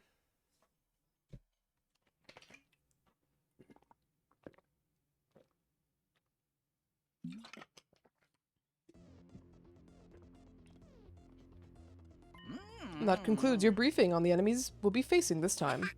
Are there any questions? Pardon a mentally defective simpleton like me for asking, but if we know which days the enemies are going to attack, why don't we set up more traps and stuff to slow them down? Good grief, you really are a simpleton if you can't figure that out. If we did that, the invaders would know that we know when they're coming, you see. And then they'd change up their strategy to try and throw us off. Before you know it, we wouldn't have a clue when they were going to attack or which commanders they'd be sending.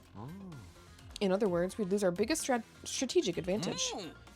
Correctamundo. That's why we've got to exercise a certain amount of subtlety. Hitogo smirked. It had probably been her idea for Shide to tell everyone that. Ugh, why do they have to attack so early anyway? That's actually a good question. They seem to attack at night or early morning a lot. I bet it's because they're really jealous of my beautiful, healthy skin. You mean they're disrupting our sleep patterns in an attempt to undermine our skincare regime? You know what? And now it's personal. You actually care about your skin, Dotami. I'm surprised you can even breathe through all that makeup you slather on. Better than sweating like a pig inside that mask. That whole thing stinks like an unwashed jockstrap, you know. No way, my precious mask. She's just taking that? Okay. Do not worry, Miss Suzuki. I do not detect any such body odors. Yeah, that's a relief. There's a smell like defecation, though. That's even worse. Hey, Eva, about today's battle. I'll be joining you, of course. Are you really sure about this? You're not going to turn on us partway through or anything? That won't happen, I guarantee it. Miss Eva is a fully fledged member of the team now. You must trust her. Yes, please trust me, and we'll kill lots of those disgusting invaders together. As we were talking, the morning announcement played. It wouldn't be long now. Kakoji is now dead in the invader hunt. They're wrong because the sponsor was LARPing dead, yeah. Sure enough, a few seconds later... At this point, Eito can be the next ultimate magician for how often he disappears. Yeah. Eito just does whatever he wants and always gets away with it without ever getting caught. Okay, let's do this, guys. Special Defense Unit, move out.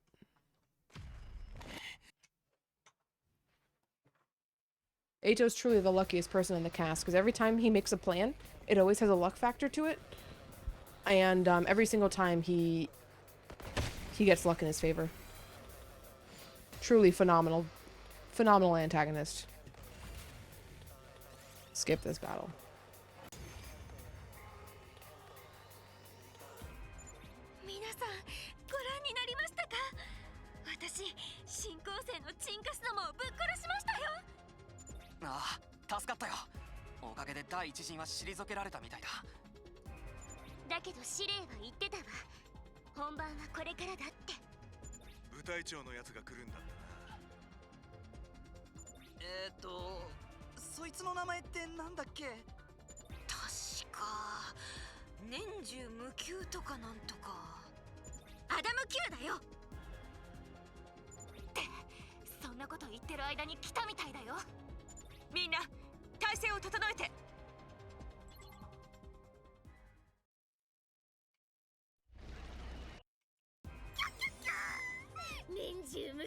きっ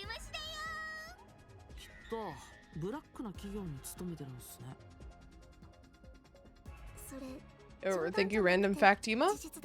Random Uchikoshi seeping into Ema? よし、みんな行くぞ。 There's a little bit of Wikipedia in every character? You just have to wait long enough for them to do it?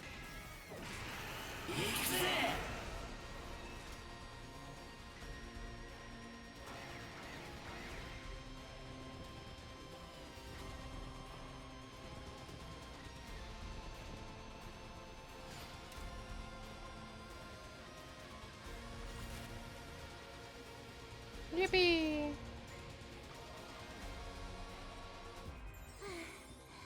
あたいの地球ウィング文字ロックのおかげでどうにか倒せたみたいね。そんな技出しましたっけ？で、あのバタンキューってやつはどうするの？アダムキューだってば。とにかくぶっ殺しましょう。いや、その必要はなさそうだ。すでにくたばっておる。ピクリとも動かないし。間違いなく死んでるね。それよりみんな次の戦闘に備えて、もしかしたらあいつがあの女が来るかもしれないから。 Hideko had barely finished speaking when it happened. We're doing another sucky suck. A figure appeared on the battlefield like a bolt of lightning.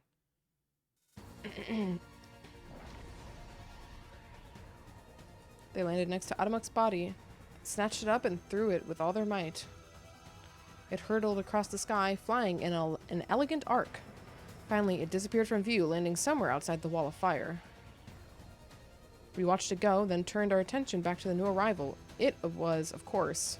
Why is Vectis now throwing her allies across the wall? What's good? Okay. New tech? Vectis dropping new tech, even now? 私があの程度の爆弾でくたばるはずがなかろう。そばにいたバラガルーゾとシャンシンはあっけなく散ったがな。 The Undying Flame Bomb didn't kill Vectis in any of the other timelines. Hideko and I both knew that. But I've been holding on to a vain hope that maybe things would be different this time. This timeline's explosive was supposed to be a lot stronger than the others, after all. We really hadn't known for sure whether she would show up at the end of this battle or not. All we'd be able to do was to tell everyone via Shide, of course, that it was a possibility.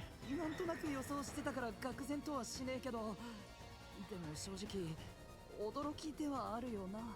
愕然と驚きって。同じ意味じゃないっすか。 I think the whole team felt that way. They all seemed a lot less sure of themselves than they had a moment ago. いいから皆さん、とっととあいつをぶっ殺しましょう。 Particle bacteria's Uchikoshi all over it, loves to invent mysterious substances. Yeah. Truly his don't make random chemicals in his games or draw 25, and he draws 25 every single time. Ooh. She's doing it! She's saying it again! It sounded like the new and improved brainwashing process had made some interesting changes to Eva's vocabulary. よかろう。ならば思い知らせてやろうではないか。貴様の裏切り行為がどのような災禍をもたらすか。上等じゃよ、ほんなら。やれるもんならやってみ。踊れのドタマかち割って脳汁チューチューすすったるわ。 Vectis kicked off from the ground and transformed in midair. When she landed, the ground trembled beneath us. Holy shit reading? Holy shit reading. みんながあいつと戦うのは今回が初めてだよな。当然でしょ。何言ってるの？ Takumi's throwing for content? みんなはって何？まるでスミノ君が戦ったことがあるみたいな口ぶりだったけど。もちろんそういうわけじゃないけど。 Fucking Hideko, like, god damn it, Takumi, you fucking idiot. You absolute fucking buffoon. だからみんな気を引き締めていくぞ。さすがに緊張してきた。大丈夫だよ。みんながついてるから。よし、じゃあ一丁やったるか。はい。ぶっ殺しましょう。Do, do, do. Do do do do.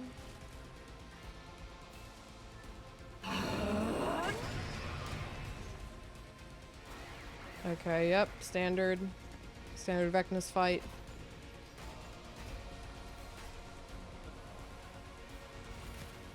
Does this count as a new thing? Nope, it's still part of the same wave. Wicked. Doom. Bam. Bam. Bam. やったやりましたよ。思ったよりも弱っちかったでござるな。見たかクソババ、これが我ら特防隊の力だ。おのれ、まだ生きてたんだ。当然ではないか。私はあの爆弾の攻撃さえも耐え抜いたのだぞ。とはいえ貴様らのことは褒めてやろう。正直ここまで追い詰められるとは予想外だ。 Admitting weakness? Holy shit, Vecnus could never be my girly? From the Vecnus route? たわけが。そのようなことは死んでもせぬ。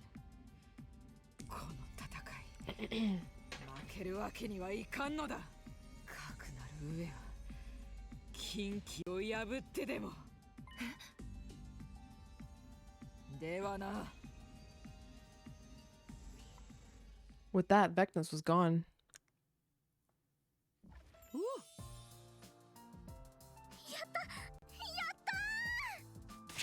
おととい来やがれ負け犬が。おとといって31日目のことですか。いや、そういう意味じゃなく、とにかく今回も勝ったわね。じゃあいつものやつやっとく。うんうん。それじゃあ行くよ。せーの。特防隊は世界一。 Not even a CG. Guess that's for later.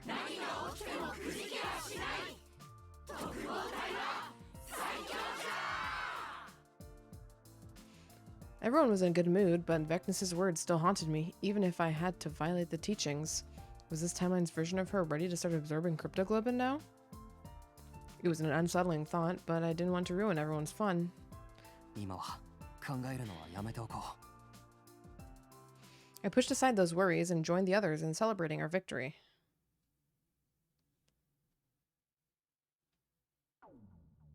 Yippee!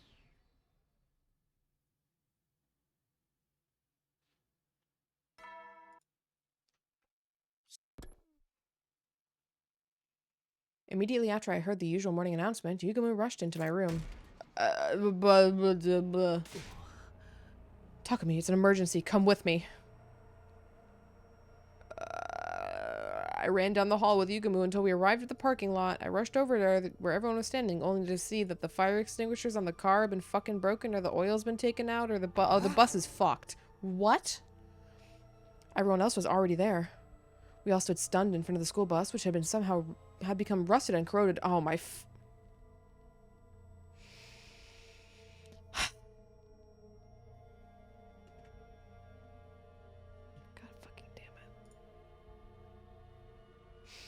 the one timeline where the bus gets fucking particle bacteria. Okay. Nico and I were the first to find it. We were patrolling the school earlier this morning when we saw it. Then we went to wake Shizuhara, Kawana, and Omokage. We chose these three because they seem to have plenty of knowledge of the physics and chemistry. They got to work analyzing the corrosion.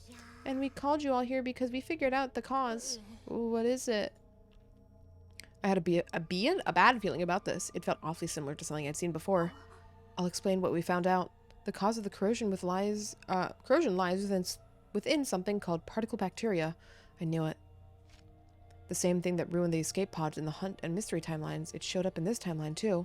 But why? I caught Hitoko's eyes and she nodded. We talked about it later when we were alone. Tsubasa continued her explanation. The details were exactly the same as what she told us in the Hunt timeline. I don't really get what you're saying, but I can tell we're in a world of trouble. You've got that right. So far, we've only found damage in the parking lot, but if we leave it like this, the particle bacteria will spread in no time. And then all the metal in this school will be reduced to rusted scrap. Everyone was at a loss for words. I could hear gasps from a few of them. We've implemented some countermeasures, so things aren't going to fall apart just yet. Countermeasures? We've increased the air pressure in all the school facilities, excluding the parking lot. That means we don't have to worry about air flowing from the low-pressure atmosphere of the parking lot to the high-pressure atmosphere of the rest of the school. Using this method, we'll be able to prevent damage from spreading for another 9 days. 9 days? But how is supposed to get rid of this particle stuff? In response to Takamatsu's question, Tsubasa produced a photograph. We'll need some of this QB liquid. It's the only thing we can do to purge, or it's the only thing that can purge the bacteria.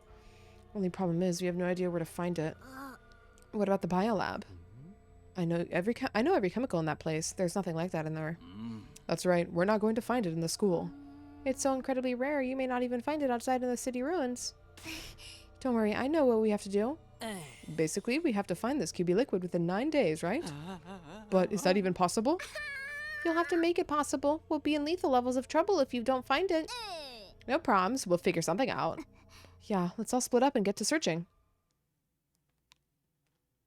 Move the bus? Outside? The enemy would strike on day 47, so there wasn't any issue with us leaving the school unattended for a while. But just in case of any unexpected attacks, we decided that 8 of the team would remain at the school. The remaining 7 of us went out to search the ruins, but... we're not getting anywhere. There's no sign of it here. We didn't find anything either. This is driving me crazy. I told you it wouldn't be easy to find. At any rate, it's already nighttime. Yeah, let's get back and try again tomorrow. We returned to the school and reported our results, or lack thereof, to the defense team.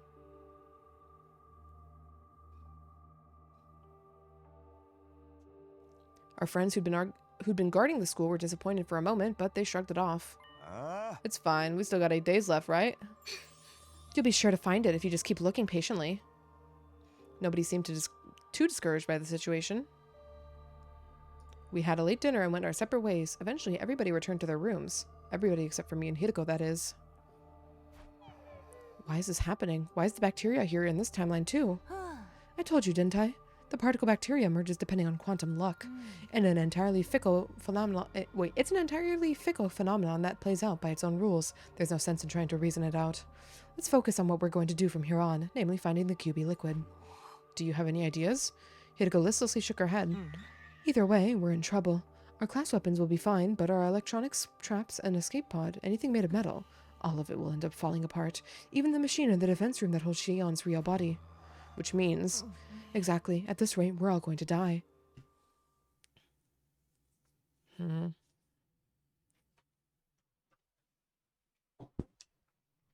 that's when we warped back to the other timeline to remember where we found the QB liquid. Just like the day before, we split up into a group of 7 to explore and 8 to defend the school. Hideko and I were part of the exploration team. We spent all day going from place to place in search of the QB liquid. But in the end, we had nothing to show for it. We gave up on the search for now and decided to pick it up again the next day. We still need to finish reading the library books, by the way. God damn it, really glad. Yesterday I was like, oh, we'll get when we get to 100%. Fucking little did I know. Ooh, that was not possible. Within the time frame I gave myself. We decided to switch out the members of the search and defense teams randomly each day. Today, I ended up in the defense team. After breakfast, I sent off the exploration team with a few words of encouragement. After that, I went back to my room. What should I do now? Should I go back to looking for that book, Reflections on Imprecatory Metempsychosis? No, that probably wasn't the right move for today. Why? My mind was so preoccupied with the particle bacteria, I doubted I could focus. Okay, sure. Still, I can't just sit around staring at the ceiling. The others staying at the school were Takemaru, Nozomi, Yugamu, Kyoshika, and the Tsukumo twins, and Eva. I decided to go see what they were all up to. Yep, we totally went to go see what they were up to. That's a thing we absolutely did today, for fucking sure. Wow, they're doing so great, guys. Wow, I'm so glad that everyone's alive in this timeline. Wow, we really checked in on them. All right, time to sleep now. At night, I met up in the schoolyard with the exploration team who had returned from their trip. Their disappointed faces told me all I needed to know, but I still had to ask just in case. How did it go? They weakly shook their heads. That's too bad. 6 days left. Slowly but surely, our time was running out. After dinner, I headed for the usual spot behind the school at Hideko's request. What did you want to talk about? Today is day 36. That reminded me of something. Do you remember what happened on day 36 in the Box of Calamity timeline? Fuck no. Hirako, you think I fucking remember that, ma'am? I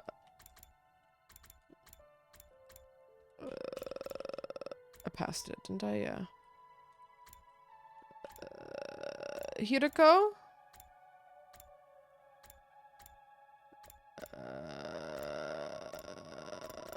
Eito went missing. Okay, phenomenal. Oh, for fuck's sake. I sifted through my memories. If I remember right, Eito used the parallel leap machine to jump to another timeline. That's right, but in the end, we never found out which one he jumped to. Are you saying that you figured it out now? No, it's not that, but something about it still bothers me. That reminds me, Eito escaped from his cage back then too. His method was different this time around, though. In the Box of Calamity timeline, someone broke the lock to the door, or the lock to the cage for him. Someone. If you don't remember, it's for the best. What? At any rate, he used a different plan here in this timeline. He managed to escape the cage all by himself, using sturdy rubber fucking balloons. The moment I heard those words, I remembered something I'd heard. Oh, crashing out, crashing out, crashing out, crashing out, crashing out. I hate the sturdy rubber balloons. They're so dumb.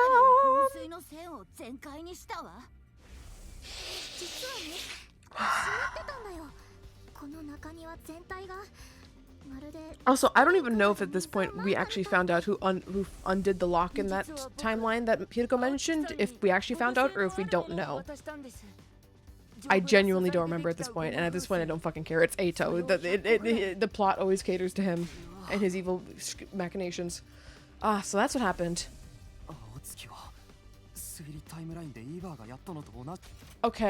Okay, so he went to the mystery timeline, then he went to the Box of Calamity timeline and did the same trick, but he first had to loop, so he had to first die.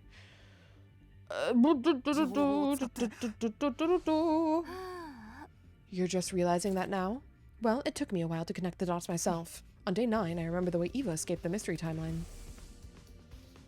Do you remember when you suggested putting Eito back in the cage after he escaped? At that point, I was suddenly assaulted by a violent headache. I suddenly remembered what had happened in the mystery timeline. That's why I said what I said.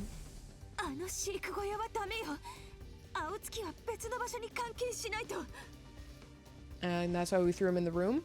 As soon as Hirako finished talking, I took off running. I can't open the map right now? God damn it.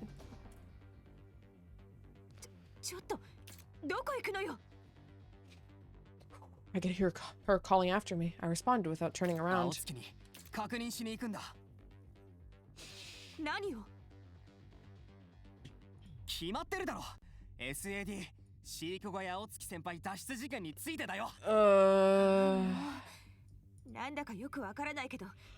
The scandalous Aotsuki disappearance. Okay. Huh? What are you two doing? It's almost time for bed. Couldn't you get any sleep? Did you come here so I could read Snow White to you? Unfortunately, I don't have any fairy tales. Shut up. I'm here to ask you something. Oh, really?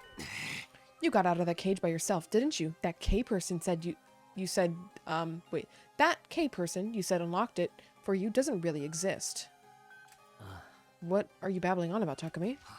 The bottom part of that animal pen wasn't secured in place. It's just a heavy iron cage mounted on a base. Still, it weighs 1 ton. It's not something that can move with its bare hand. You can move with your bare hands. That's why you came up with the idea of using buoyancy. The courtyard can be sealed airtight. If the drain was sealed off and the fountain valve was wide open, the courtyard would be full of water in a matter of hours. And that would happen if there were 100 inflated 10-liter balloons in the cage when that happened. Yep. Archimedes' principle. Icon to fucking explode. I hate the rubber balloon trick so much. Archimedes' principle states that the upward buoyant force is equal to the weight of the displaced water. 100 balloons that hold 10 liters each make 1,000 kilograms, 1 ton of upward force. This cancels out the weight of the cage and reduces it to near zero. You'd be able to lift it up using a single finger. You were easily able to lift the cage just with the slightest effort. That's how you escaped. On hearing my explanation, Eito broke out into a bright grin. Bravo, what a brilliant deduction, detective. There's not much reason for me to hide anything. Neither you figured it out that much. Tell us, why did you invent this K person? To sow distrust and discord naturally. And nobody ever suspects Eito is ever lying to them. And why do you have to go to the infirmary after you're escaping? To destroy the Revivomatic. Without that, you'd all be in a tough spot, wouldn't you? Listening to him made my blood boil. You haven't changed at all. You're still a liar, a traitor, an untrustworthy scumbag. Oh, I feel so terribly wounded. Maybe it would make me feel better if I told everyone about your little trips through time. Apologize. On your hands and knees, put that low, sloping forehead of yours on the ground. Then scream about how sorry you are with tears streaming down your face. Do that, and I might forgive you. Stab him. Kill the Ato. I drew my hands back to lash out, but Hideko caught it before I could. Come on, we'll only waste our time talking to him. Oh, you're going?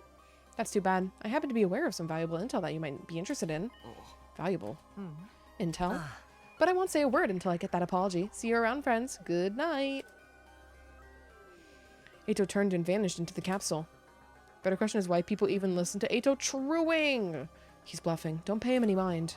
Yeah, you're right. Let's just get out of here. So, ended day 36. I didn't think about Ato again for a while after that.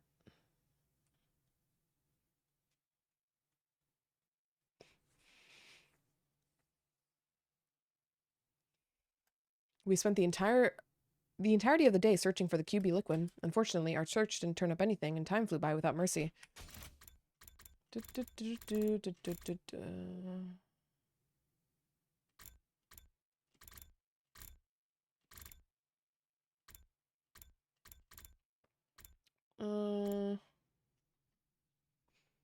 So I'm assuming we found the rubber balloon in his cage in this time, and that's what they're talking about. But then this Ato has to know about his... So Ato also has time travel memories, and we're just not going to question that. Because he remembers the mystery route. Wait.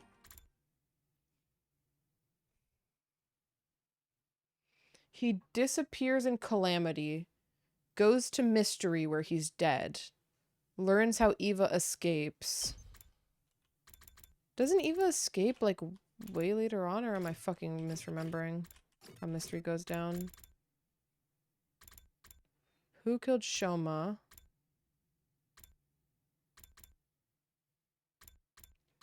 That's pretty early on, isn't it? Yeah, okay. Like, that's before even, like, the Shoma split. How long was he in there, man?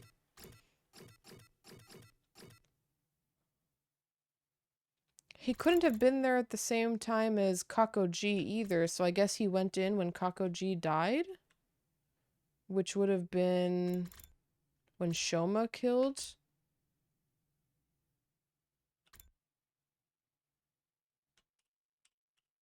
Wait, who the fuck is...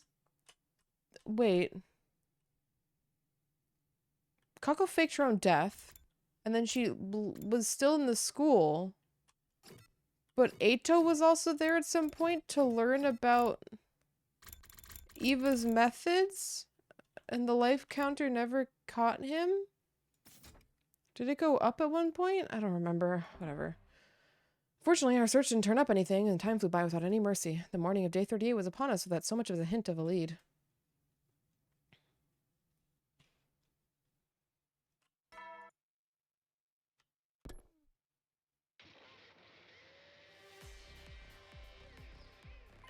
Okay, catch you guys later. Be careful out there. Or don't, be as reckless as you want. We only have 5 days left. That's right, don't hesitate to make sacrifices. Do whatever it takes to find that QB liquid and bring it back to the school. Make sacrifices? If we die outside the wall, we can't come back. He's telling us he doesn't care if it comes to that. That's so heartless. I won't let that comment slide. Shide can say whatever he wants. It doesn't mean we have to agree. Right, your biggest priority is making it back in one piece. That's an order, understood? Ugh, I am so grateful for your words of encouragement. Yes, we should go now.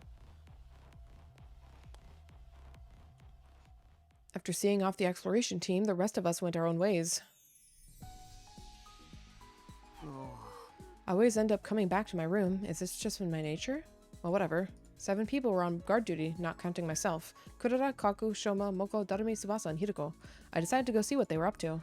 Yep, we totally went to go see what they were up to.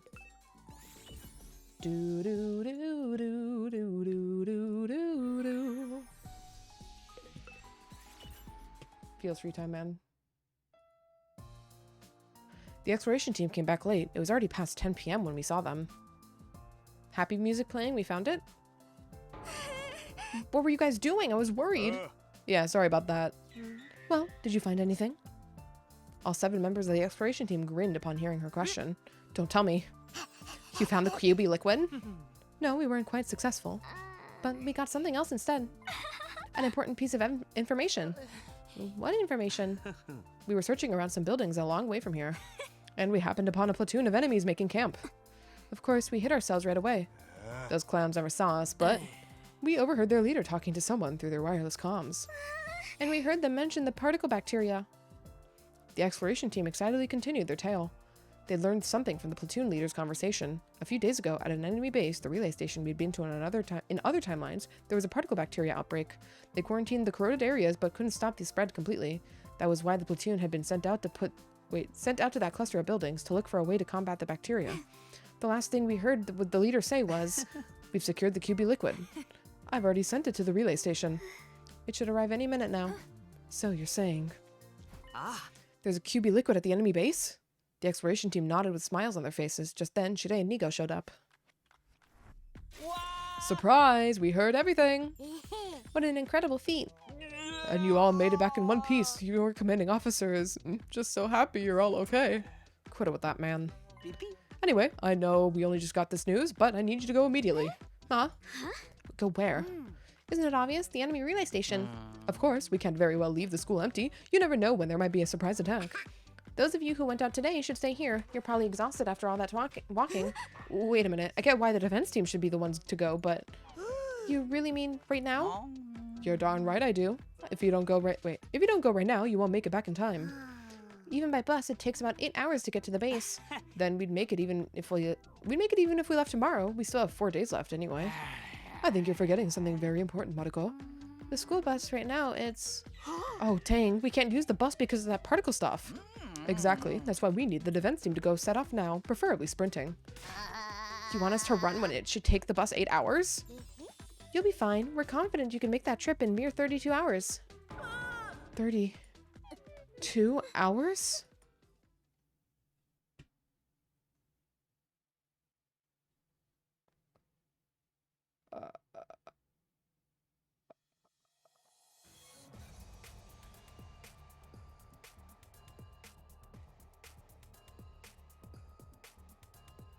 What the fuck? Average speed of a bus.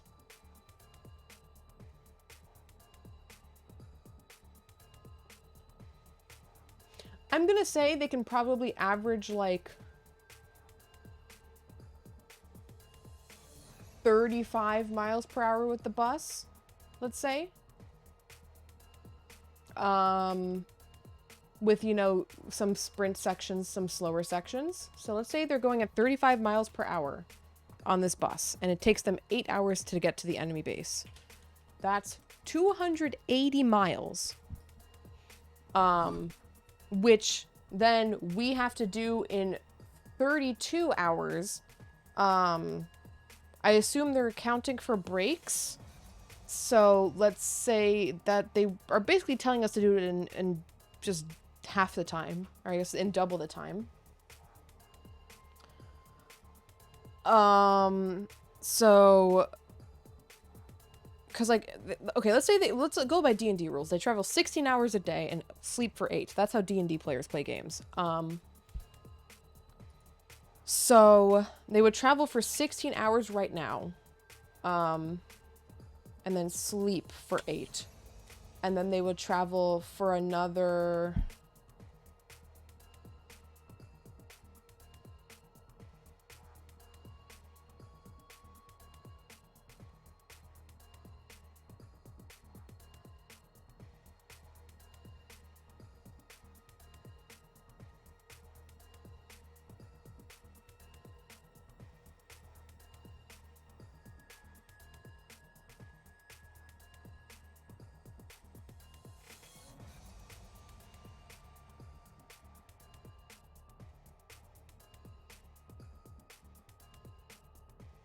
What the fuck? God damn it. Thank you. But yes, they would have to be going at 11.5 miles per hour on walking pace, assuming they also sleep. And average human is like 7 miles per hour. So Himanima diff. I don't know why I randomly muted, but at least we caught it early. It's like, I don't know why it thinks I'm hitting a hotkey when I'm not. It's very weird. Anyway. After taking a moment to rest our eyes, those of us assigned to the expedition team left for the base. There were 8 of us in total. Moko, Darumi, Shoma, Gaku, Tsubasa, Kurara, Hiroko, and me. We were cautioned against using Tsubasa and Shoma's class weapons to make the journey easier. We'd be in for a fight when we got to the base, so we needed to preserve our Himanima as much as possible. According to Shirei and Nigo, class weapons were incapable of that kind of extended use anyway. Our only option was to run. Night fell. Dawn broke.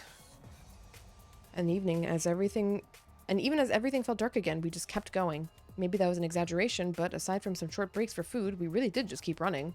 An overwhelming amount of time passed, and before I knew it, it was the start of another day. Crazy.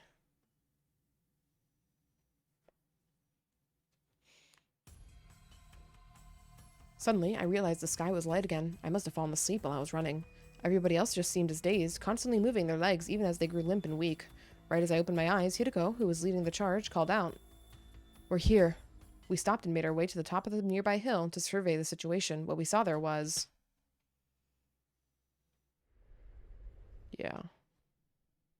After some quick recon, we snuck into a nearby storm drain. Getting here was really tiring, wasn't it? For real, not even a killing game could make me feel this close to death.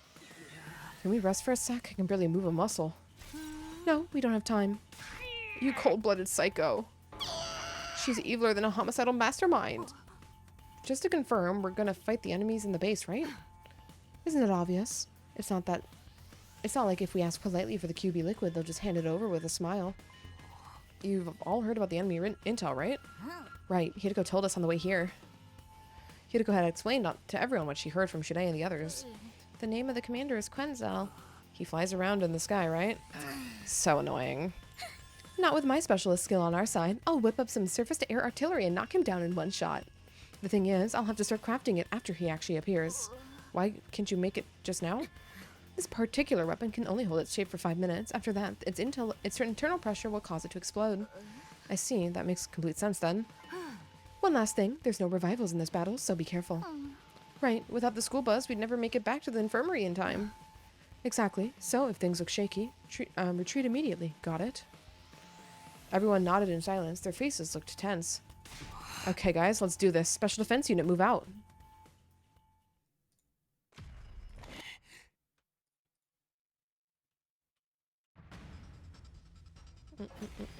Okay, before we skip this battle, we are due for break. So, we're going to pause here for a few minutes. I'm going to get up and stretch, and then we will continue after I am back. For now, I shall be RB.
Alrighty, gamers, I return. Let's skip this battle. I got myself a pine soda.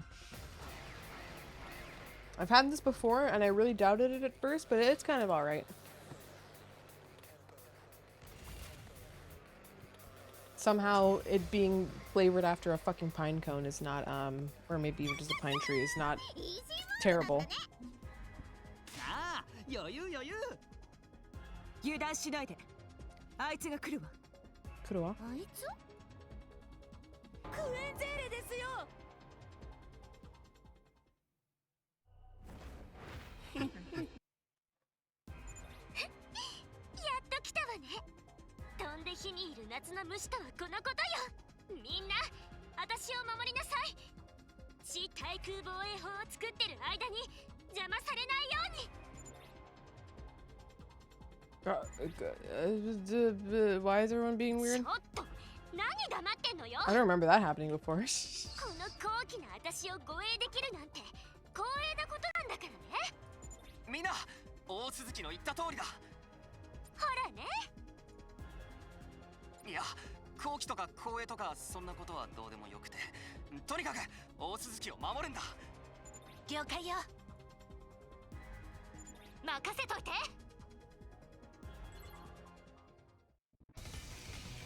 Thank you, Kura, my girly.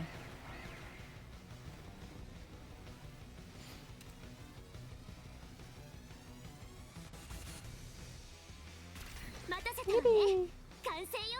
That's my girly.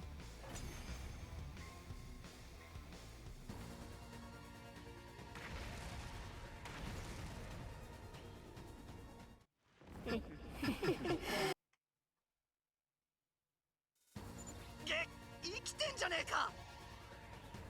クララ、約束が違うよ。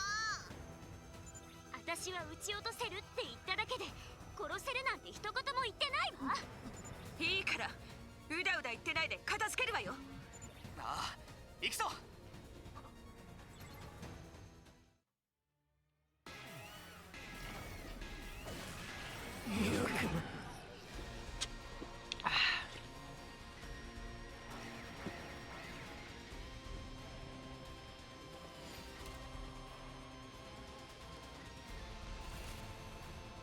Yippee!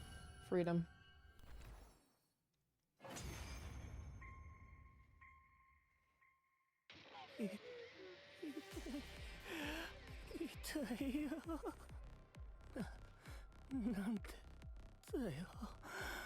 Nande. なん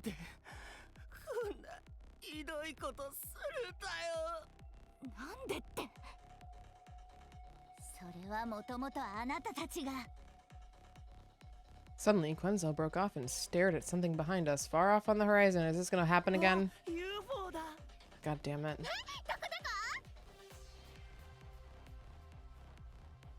Can't believe it worked again. Everyone turned to look. I was so caught up in the moment that I did too. は UFO なんてどこにも。まさか。 We turned back around and it was too late. Frog, wow. During those precious few seconds, the defeated commander had disappeared completely. もしかして。逃げられた。みたいだな。あんな子供騙しのやり方で。私たちはその子供騙しに騙されたのよ。要するにみんなガキってことね。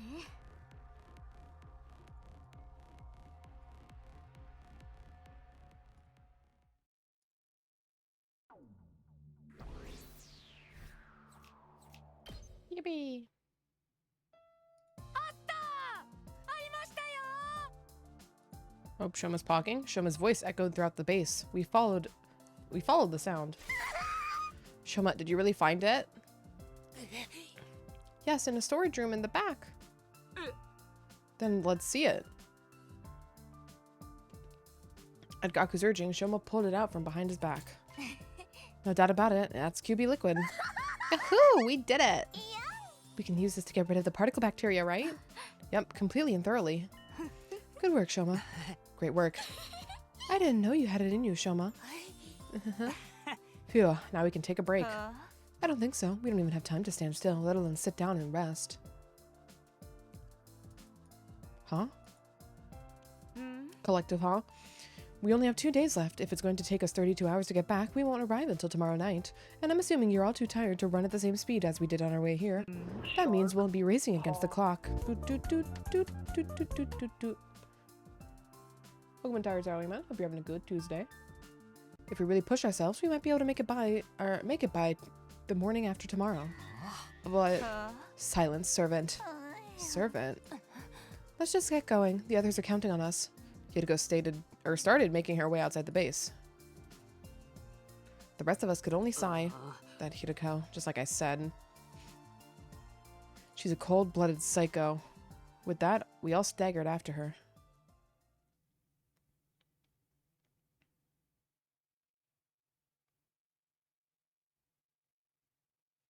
Our next sleep's on day 45, right? Damn, we're gonna get fucking so tired, though. All we could do was drag our exhausted bodies back to the academy one step at a time. My consciousness was so hazy that it felt like I was running inside a nightmare. My legs were out of strength. I imagined they were just two withered, ancient tree trunks attached to my body. Weird metaphor? Morning finally came. The sun set. And even as night came again, we never stopped. What we were doing by that point could hardly be called running. Even walking would be too generous of a description. My body felt like it wasn't mine anymore. It was like I was having an out-of-body experience. Suddenly, I heard a voice. The date is about to change. I had no idea who said it. For all I knew, I might have said it with myself without realizing it. Feeling blurry and hazy, we crossed over into a new day. Okay, so now we've both heard the voice. Me and Hideko have both heard the voice. That just tells us shit. Just like Hideko predicted, we finally arrived at the academy on the morning of day 42. Really hope that's explained, by the way. You guys, I hardly know what to say in a situation like this. Welcome back isn't just enough. Oh, you've returned safely. I was so worried that my heart almost broke. My dear sister and I prayed for you every day. Damn it, what the hell's this? Some kind of salty shit coming out my eyes. Me too, my eyes are squirting. The defense team all looked genuinely happy to see us back. We appreciated that, but all we could do was mutter a dry laugh. Yep. So, what about the QB liquid? You found it, right? Tsubasa weakly lifted her arms to bring it out. Hey, nice work. We knew you could do it. Thank you so much, everybody. They showered us with applause, cheers, and praise. Smiles stretched across every face, and some even started leaping with joy. Now, Miss Kawana, I hate to ask you so soon after your return, but... Do you think you can get started on dealing with the bacteria? Tsubasa looked completely drained. Her hollow eyes stared into nothing as she answered. Fine, but I can't do it alone. I need everyone's help.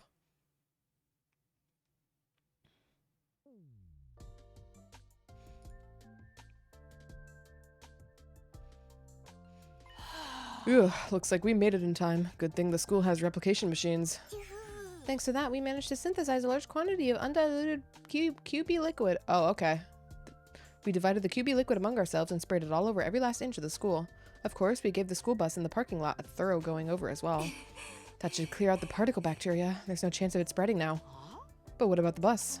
It's still a corroded mess. I guess I'll just have to figure out something. You gonna repair it?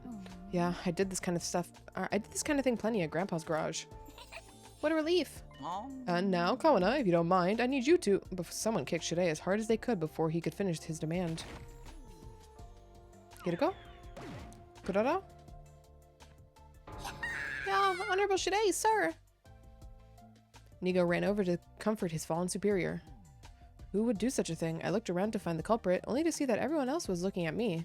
Apparently, I was the one who kicked him. It had all happened unconsciously. Sorry, Shirei. I'm so tired I'm losing my sense of reason. Shirei does not appear to be listening, I fear. Yeah, he's out like a light. Is everything okay? I mean, with you, Takumi. Isn't the bomb inside of you supposed to go off if you even lay a finger on Shirei? It's probably fine. I agree. After all, Takumi might have laid something on him, but it wasn't a finger.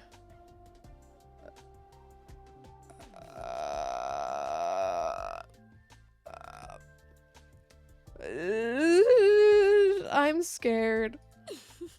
It was a foot. Okay. Really? We can beat the shit out of Shirei so long as we don't do it with our hands? Fucking loophole of the century? Holy shit, literalism taken to the extreme? After that, we immediately parted ways.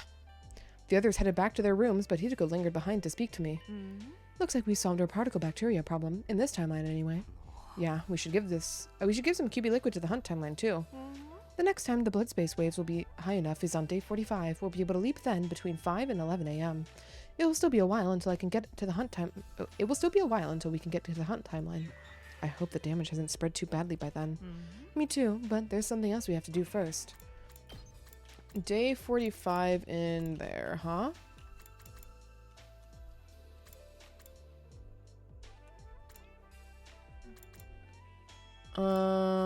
So Shoma's dead. And Gaku is that Hideko. So this doesn't actually change anything from... No, I mean, by that point, Shoma will be dead. Shoma is the only person we're going to find dead since last time. Okay. Are you talking about that metempsychosis book? We'll resume our search tomorrow. Tomorrow will probably be our last day, actually. Right, we only have 10% of the books left to check. Hideko gave a firm nod. Well then, it's all in your hands. With that, she left and headed for her own room.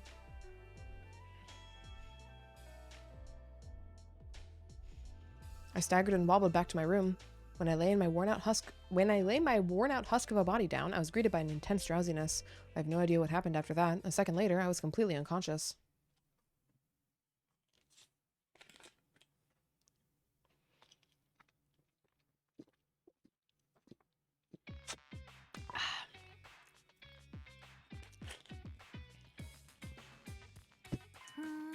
It's evening, Takumi. How long do you plan on sleeping? You're too old to act like this.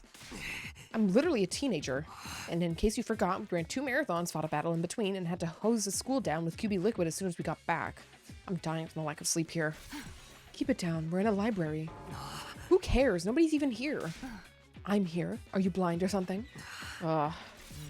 Didn't I just tell you to quiet down, smooth brain? You're yelling too. Okay. I'm glad to see you're doing okay. Same to you. After a short rest, Hideko spoke solemnly. Alright, let's get started. For real this time.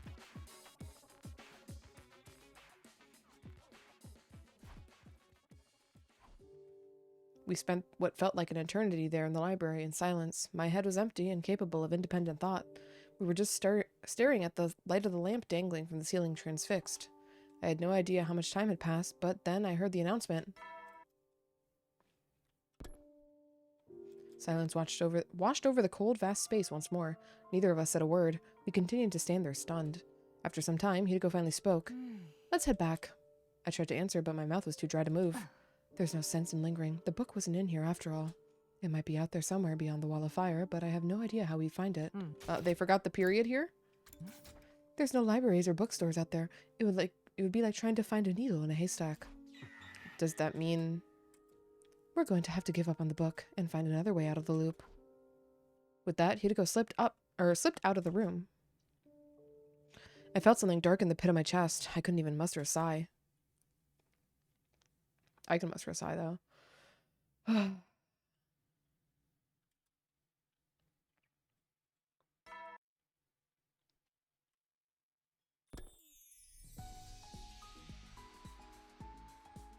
I wasn't over what happened yesterday. The black lump was still stuck in my chest. But we still had more than 50 days until day 100. We'd be sure to find a way to break the loop by then.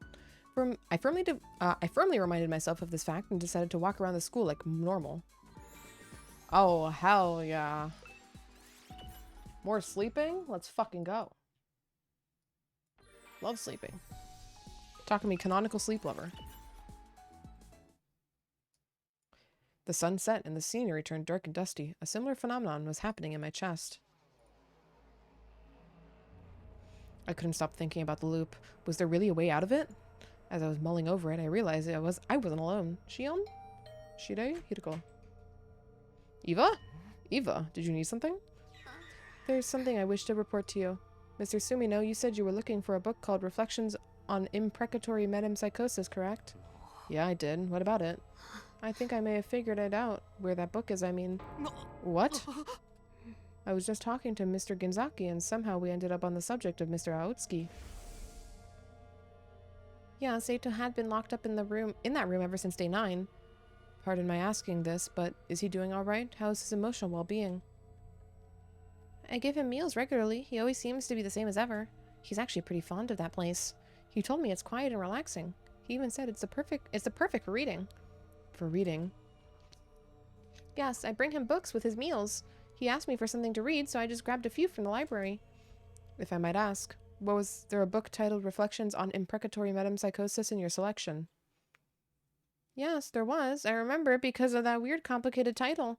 Why do you want to know? Of course Shoma somehow picks out the one fucking book in the library that took us like a week of all-day searching. Holy shit. Eva, thank you. Of course. I gave her my short and sweet thanks before sprinting out. Eito is truly the ultimate lucky student. He just happens to be given the book that we need, and he's gonna fucking make us negotiate for it now. Whoa, god damn it. God damn it.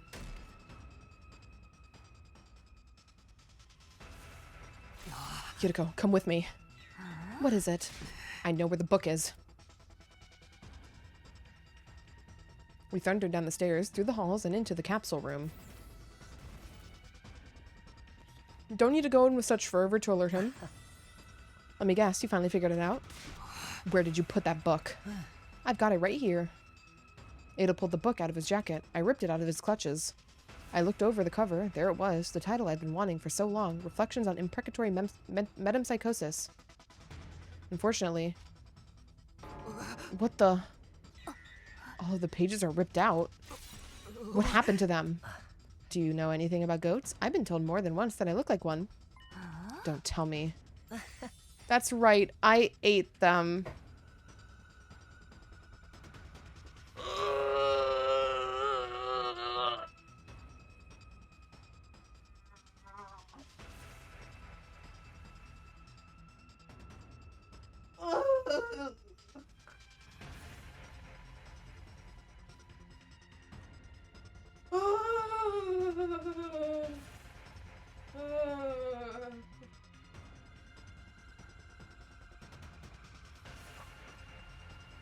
Eito, I need you to be capping for once in my life.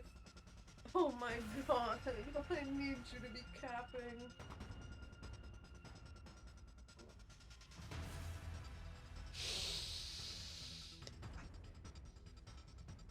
I think his specialist skills somewhat. He gets a random buff. I don't think that translates into him getting the fucking exact book from Shoma.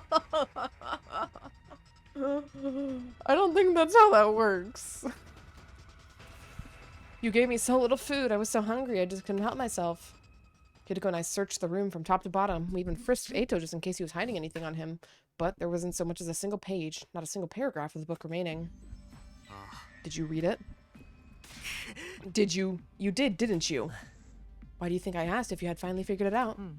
There was information relevant to our situation in there. You knew we'd show up for it eventually. Isn't that right?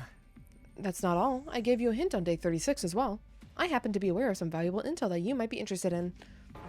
So there was information about the time loop in that book. Eito, tell us everything. What exactly was written in it? Have your hippocampi rotted away? I said I wouldn't tell you anything until you apologized to me. Hold on. I just need to refresh on my shit. This with the taxi drivers? Yeah, okay. And I was thinking of a psychology experiment. It's about like London drivers and them having enlarged hippocampuses because of how they've had to memorize the streets of London. Pretty interesting. And not just Takumi, I'm including you too now, Hideko. That's called joint liability. Why don't you two get on your knees and put your foreheads to the ground and lick the floor while you grovel, and then he kicks us and kills us, and then he gets out. We're so sorry, Eito, we don't deserve this. Maybe this, then maybe, just maybe. There's no way we're doing any of that. Well then, I guess we're done here. You're going to have to repeat the same pointless 100 days forever and ever. 100 years, 1,000 years, doesn't matter. It'll all just keep going for all of eternity. Well, maybe that's not so bad in its own way. It's the same as being immortal in a sense. On second thought, I'm actually a little jealous of you. So envious that, I might have to sleep it off for a while. I'm going to head out. I'm going to go ahead and call it a night. Sleep tight, you two. I would like to torture him. Today, ding donk, torture time. Yugumu, get in here. Don't just torture. Just don't question what we're doing. Just torture. It was before dawn. Yuko and I had come to the lab for the first time in a long while. Can't they just get another book from another timeline? Also truing. That's actually what they might be doing right now, in fact. Okay, I'm all done configuring the machine. Everything's ready. Now we just have to wait for 5 a.m. And the QB liquid. Got it right here. I asked Tsubasa to give me a little extra. Although it would be very difficult because, like, they still would have to find the book in the library, and Shoma just found it by chance, but there's a good chance that they don't find it for a long while either, and they might get stuck in that world for a little bit. Got it right here. I asked Tsubasa to give me a little extra. By the way, what do we do about Ito? Are we going to force him to tell us what he knows about something, or what he knows somehow? That would be a waste of time. Torture doesn't work on his type. Then what do we do? Hideko wrapped her knuckles up against her brow as she answered. Let's think on it. We still have time, and right now we need to focus on the leap at hand. Our goal isn't anything too complicated this time. We just have to get the QB liquid to Tsubasa in the hunt timeline. But it's possible somebody might slip and crack his head somewhere along the line, isn't it? Wait, it's possible somebody might slip and crack his head somewhere along the line, isn't it? What? Who? Next time the blood space waves will surge is day 50. There's a battle on day 47, so we can't afford to linger under any circumstances. Don't worry, I won't screw it up like that again. Then go ahead and work your magic.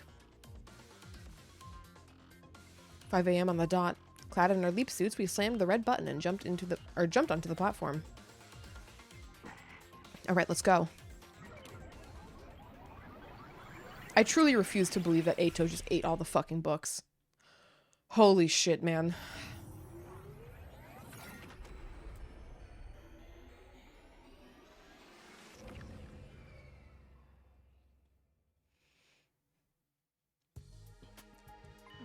It's light out. The morning announcement hasn't played yet, but someone might wake up early and come over here. Let's proceed with caution. Don't make a sound. Got it. First, we head for Takumi 4's room. Huh? Shouldn't we go straight to Tsubasa? Looking like this, when she wakes up and screams in our faces, then what? But why do we need to go to Takumi 4's room? I don't need you to become Takumi 4 again. Then you can give the... Wait. I need you to become Takumi 4 again. Then you can give the QB liquid to Tsubasa and explain how you got it. Explain it how? Just make something up. But if Takumi 4 wakes up while you're at it, we'll still have a mess on our hands. That's why. We quietly infiltrated Takumi 4's room. He was still sleeping. Hideko sidled up to him and with a reckless amount of force, stabbed him with a hypodermic needle. Eito's just hungry. Oh, I hate that guy.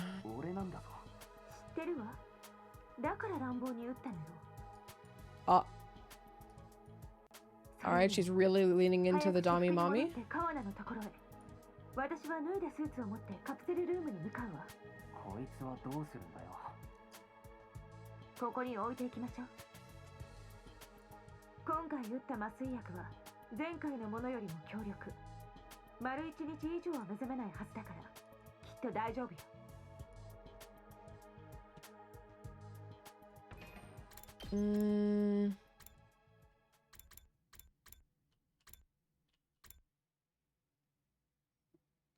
Yeah, I guess we were up for a full day. Presumably. We stepped out of Takumi 4's room. I gave my leap suit to Hideko, who wished me luck and vanished inside the school. Okay, yeah, and that's when I remember us finding the costume in the leap suit in the capsule room. I watched her leave before I headed to Tsubasa's room. I rang the doorbell and Tsubasa opened the door, sleepily rubbing her eyelids. What is it? It's so early. Sorry, but I have something to give you. I pulled the QB liquid out from my pocket and handed it to Tsubasa. No way, this is QB liquid, but how? Where did you get this? Well, I snuck out to do some extra exploring last night and found it then. Where? Oh, geez, where was it again? It was so dark I couldn't really see. Well, whatever. What matters is we can use this to get rid of the particle bacteria. Thank you, Takumi. You're seriously the best. What a relief. Now all of you can leave this place on day 100 too. Huh? What do you mean, all of you? Aren't you going to get in the pod with us? Oh no, that's not what I meant. I was going to blow the lid off the whole operation if I kept talking. There was only one way out. Well, good luck with everything. I turned and tried to leave Tsubasa behind, but... Wait, aren't you going to help? Oh. I have an errand I need to deal with. You can ask the others though, right? Wow, heartless much? I'm kind of offended. Maybe I'll just disable the shower and toilet in your room. Tsubasa started marching over to my room. I panicked and tried to stop her. Wait. We had until 11 a.m. to leap back into our timeline. It was only 6:30 a.m., so I still had time. Fine, you win. I'll help you. Great, then let's get right to it.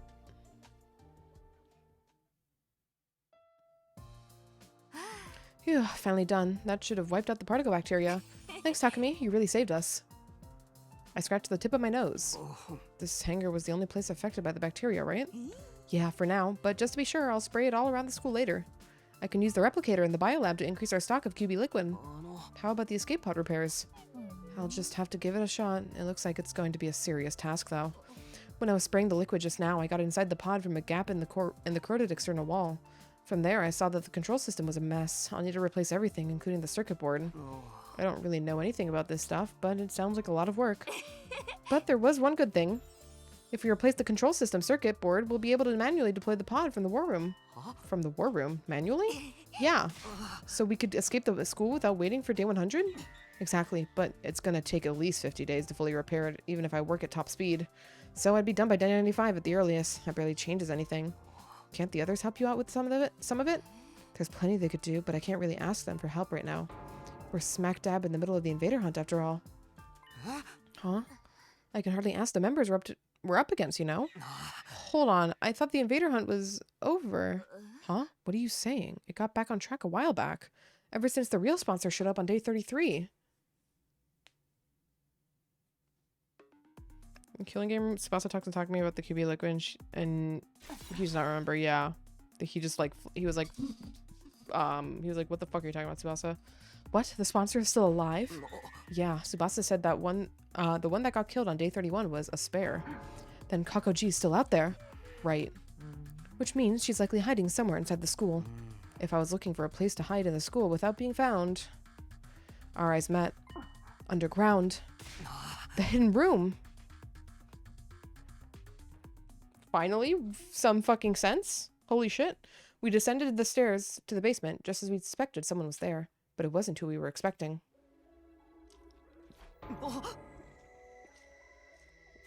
This one's for you, Eito. Fucking hate you. Holy shit. Oh my god, I hate this guy so much. Fuck you, fuck you, fuck you, fuck you, fuck you, fuck you, fuck you.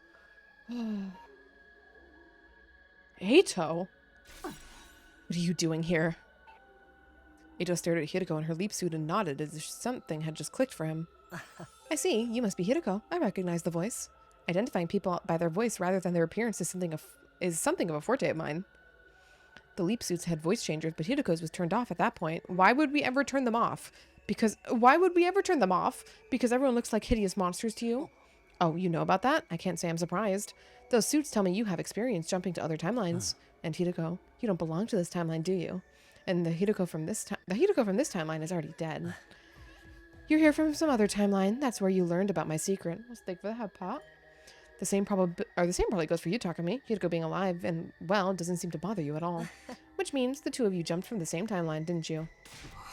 So what if we did? I was just thinking out loud. After all, you're the same as us. Don't you belong this? You don't belong in this timeline either. Isn't this room cold as fuck? Like Kurodawa's body was frozen here. How was Eito hiding down here this whole time? The Eito in this timeline had his cryptoglobin absorbed by Takumi on day 2. How despicably cruel. Even if this isn't my timeline, that's hard to forgive. You must be from the Box of Calamity timeline. You jumped from it on day 36, didn't you? Box of Calamity? Is that what you're calling it? You're probably right. I imagine that is the timeline I came from. I escaped the school, wandered the streets, and by chance stumbled upon some sort of laboratory. How does anyone justify Eito being a villain when every single thing he ever says is like, oh, by chance, this fucking happened in my favor? Like, everything Eito does is just, I failed. I passed the luck check, man. Like, it's ridiculous. It's actually ridiculous. More of Eito's plans have just been sheer luck than actual plans. He's the ultimate lucky student. I would be totally fine if we had like ultimate shits in this game, and then I would accept this. Like it works in DR for a reason.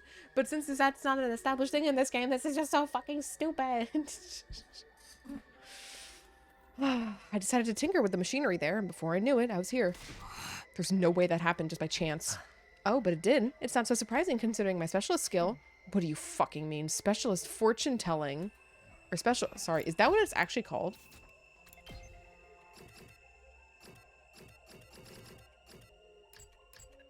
How do we do this? Okay, yeah, that's actually what it's called.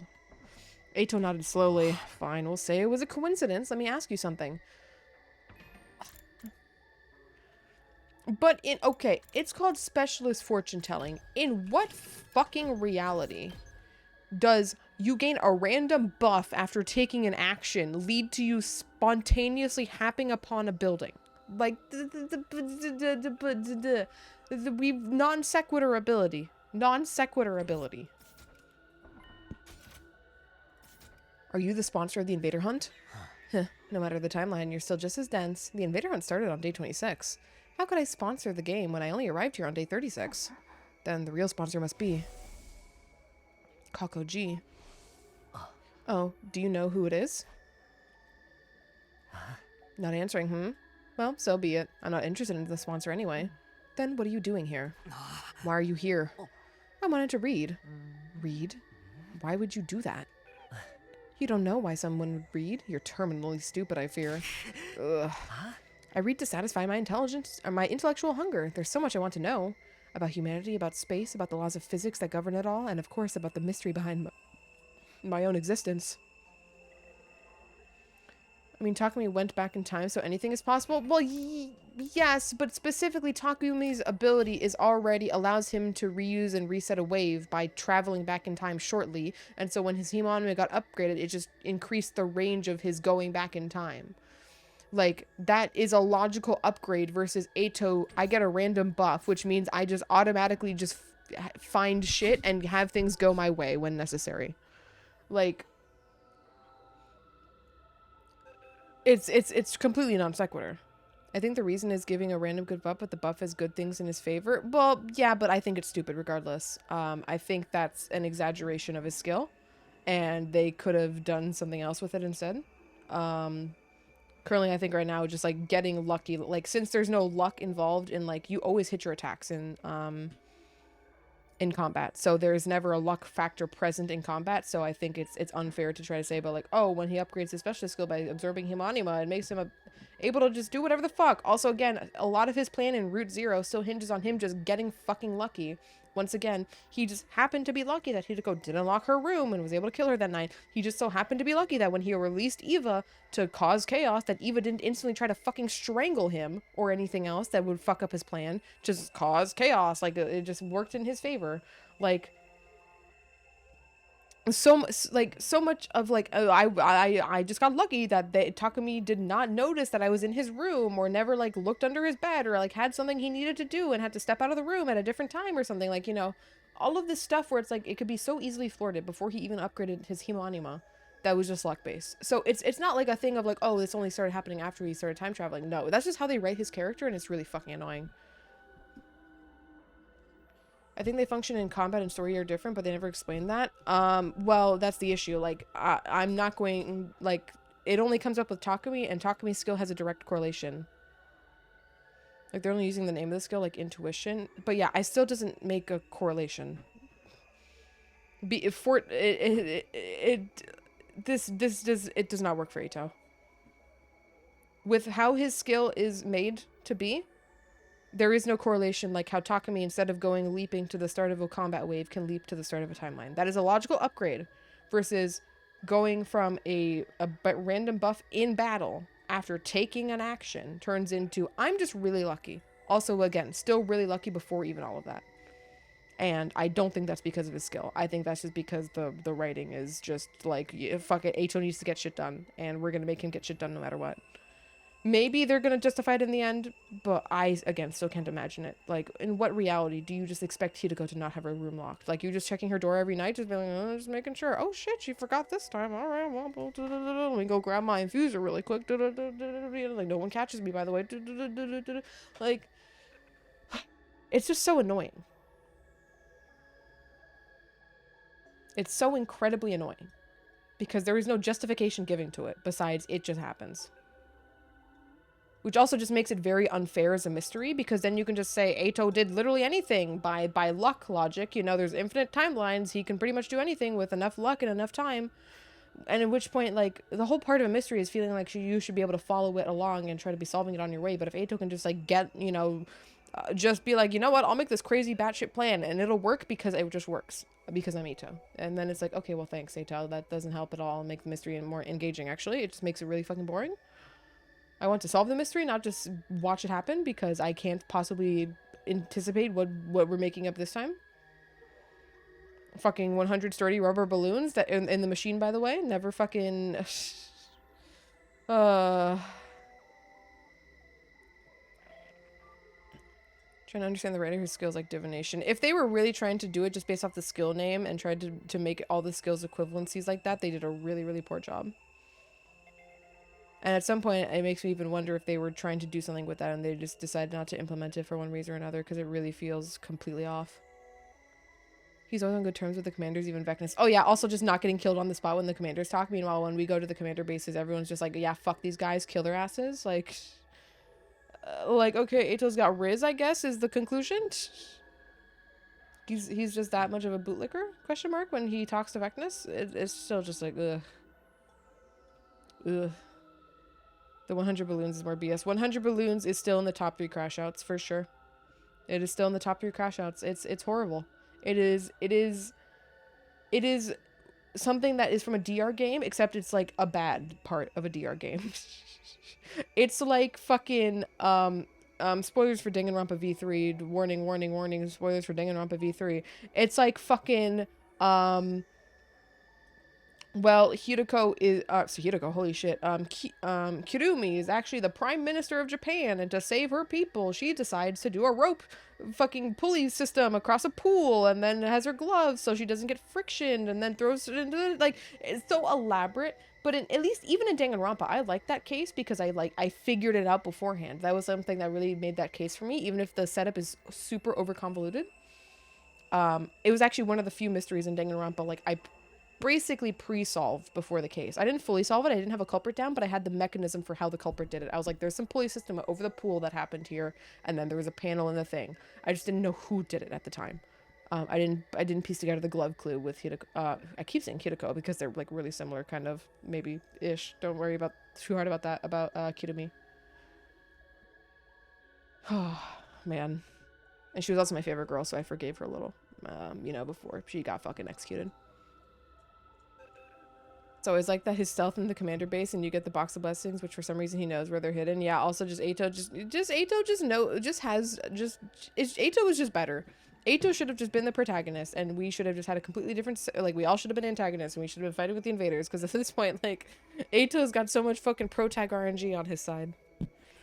Okay, let's move on. About humanity? Okay, right, yeah, all the books he wanted to read. You two are completely unrelated to my timeline, so allow me to confess in full. Okay. Deep down, I wanted to see people the way that you see them. Oh, whoops. Purely of intellectual curiosity. So I started reading all kinds of books to find a way to make it happen. Unfortunately, it seems there really is some kind of glitch in my brain. So long as I have that, I won't be able to perceive people the way you do.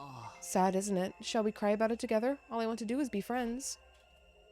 Hey, Eito, want to take a USB chip up the ass that we fix your brain with? Do you know anything about how to get this glitch out of my brain? If you do, I think you could be my comrade again, in the truest sense of the word. I suppose there was no point in asking. You don't believe me, do you? I'll just have to disappear, I suppose. Wait, disappear? Don't tell me. Exactly. See you around. The very next second, Eito pulled something out of his pocket.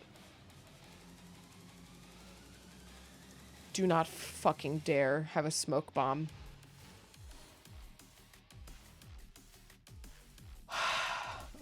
Where did you get a smoke grenade?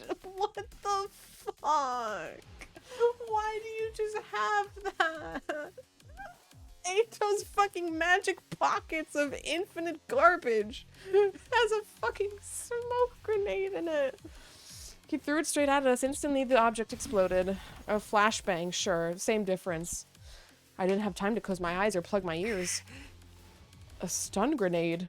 I murmured my brief realization before losing consciousness. Why do you just always have a stun grenade on hand? Has nobody searched your person in any of the timelines to make sure you couldn't have...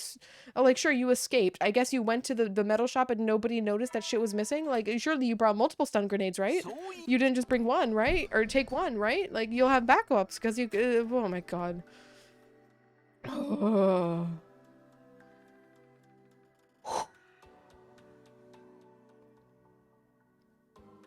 あなたって本当によく寝るわよね。これも PL 障害の後遺症かしら。Just a stun grenade. Just fuck it, man. This is just the epitome of how they write Ato. They just say, this is what Ato is going to do no matter what. It is going to happen. You cannot stop it. We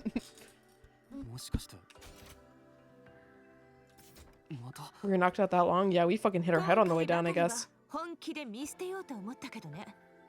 でも靴磨きがいなくなるのは惜しいから、それで運んでやったのよ。爆発したのスタングレネードだったよな。お前は大丈夫だったのか。私はリープスーツを着てたじゃない。そのおかげでほとんどダメージはなかったのよ。I sat up and got out of bed. Losing it. Why do you just have a fucking stun grenade? What happened after that? After the light subsided, Ato 3 was gone. 3? He was the Ato from the Box of Calamity timeline, the version of us that in that timeline are Hideko 3 and Takumi 3, right? I figured the same could apply to him. I see, so Ato 3 got away. I tried to chase him, but you were already incontinent. I almost read that as incontinent.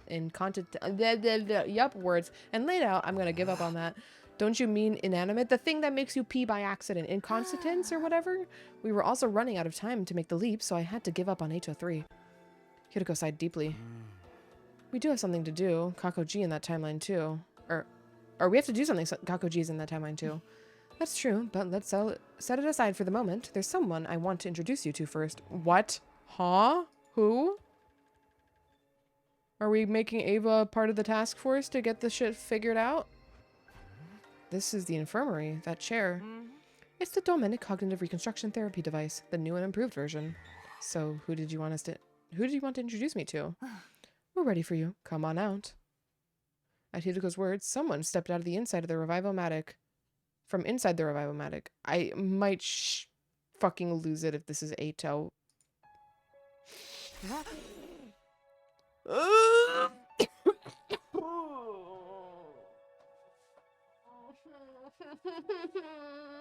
Make him go away forever. I hate him.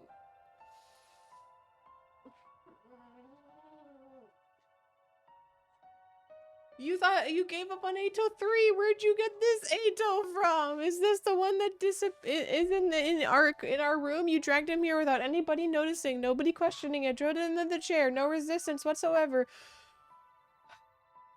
By the way, the cognitive thing didn't really work last time on Ato, but this time it's improved, which means it still won't work, and Ato's still gonna fucking trick us in the end. Oh my god, alright, fucking bullshit. I instinctively balled up my fist and squared up. That same bestie, holy shit. I'm so Takumi right now. I would fucking beat the shit out of him. It's okay, he's on our side now, on our side. Just to be absolutely clear, this time on Zeta, and in other words, Ato 1. You let him out of the capsule room? Yes, why? Don't get so alarmed, Takumi, I've been completely reborn. I didn't understand, I looked at Hideko for an explanation. Do you remember what Ato 3 said in the hunt timeline? Do you know anything about how to get this glitch out of my brain? If you do, I think I could be your comrade in the truest sense of the word. That gave me an idea. The cerebral glitch repair program, exactly. But I figured that wouldn't be enough to get rid of the bone-deep contempt he had for humanity. So you used the Dolmenic thing. Yes, with Shirei and Inigo's permission, of course. Originally, the machine couldn't be used on Special Defense Unit members, but thanks to my improvements on its designs, I was able to use it on NATO. What the fuck do you mean by that? And thanks to Hideko, I'm as you see now. Well, I suppose I don't look any different, but my mind feels like I've been thoroughly cleansed. This isn't gonna work. I will never trust an Ato on my screen. I don't care what they say. I don't care if they say this Ato has, like, cured cancer. I'm not going to trust that Ato. What do we look like to you? How can I explain it? To start with, Hideko looks like an intellectual, refined woman of great beauty. On the other hand, Takumi, you look like a half-rotted cherry tomato that's been left in the back of the refrigerator too long. He's still glitched. That was just a joke. In truth, you're a beautiful young man with a dignified face full of courage and passion. Maybe I've said too much. You're blushing, Takumi Bayark, and at any rate, appearance is something that can only be described subjectively. What I see and what you are not necessarily the same.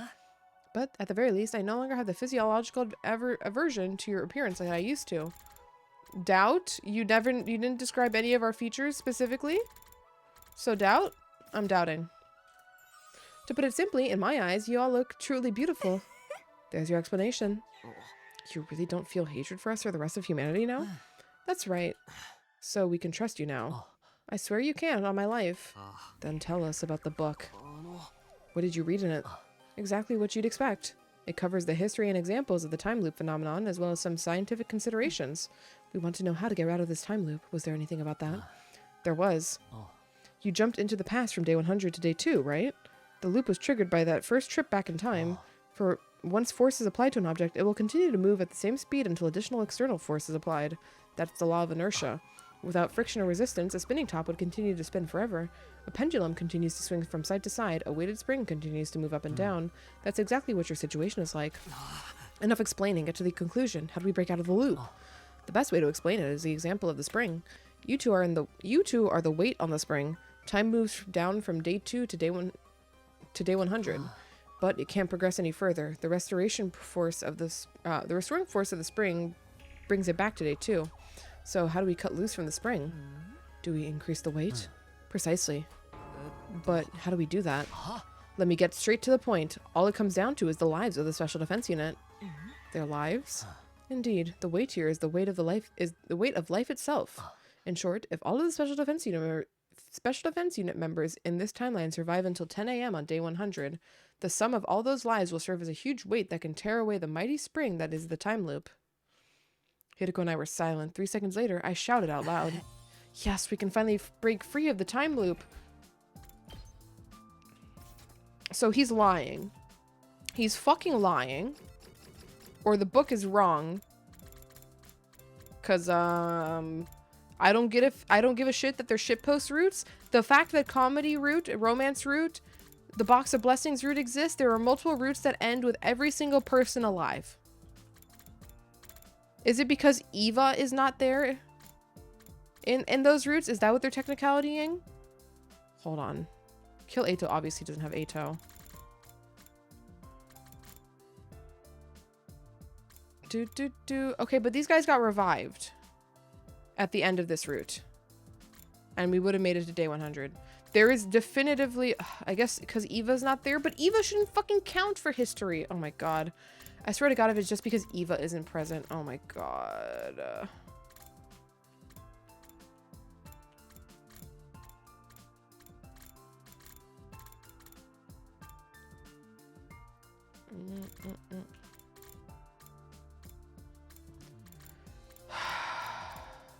Do Nigo and Shirei count too? Retsnom route, guys. I think them reviving or things like that does not count. Well, I mean, we can die in combat anytime, so it shouldn't count. Like, they mean total death. But, like, still, why? Why does it matter if it's total death or not, specifically?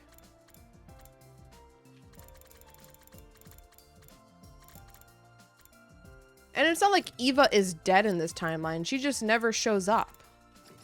That doesn't mean she's dead. Ugh, whatever. We just have to keep everyone in this timeline alive. That's no problem at all. Everyone's survival on this was one of my goals anyway. Even without this information, we were going to protect everyone anyway. Well, we have a definitive objective now, so I'm grateful for that.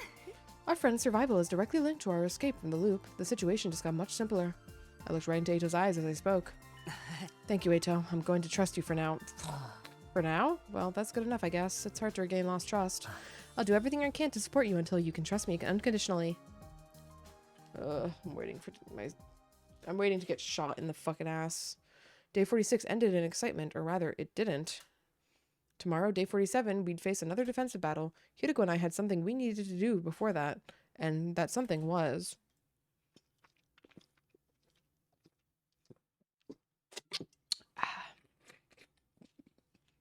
Maybe some routes they escape the loop, but with infinite timelines, there's some Takamis and Hirikos that are always in the loop. Well, yes, but by the logic, like, of the way they're presenting the game,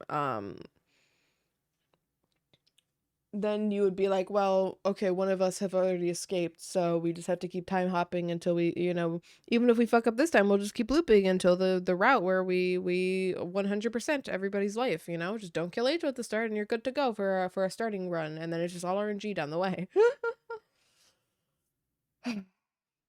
And again, there are multiple routes where we just straight up live.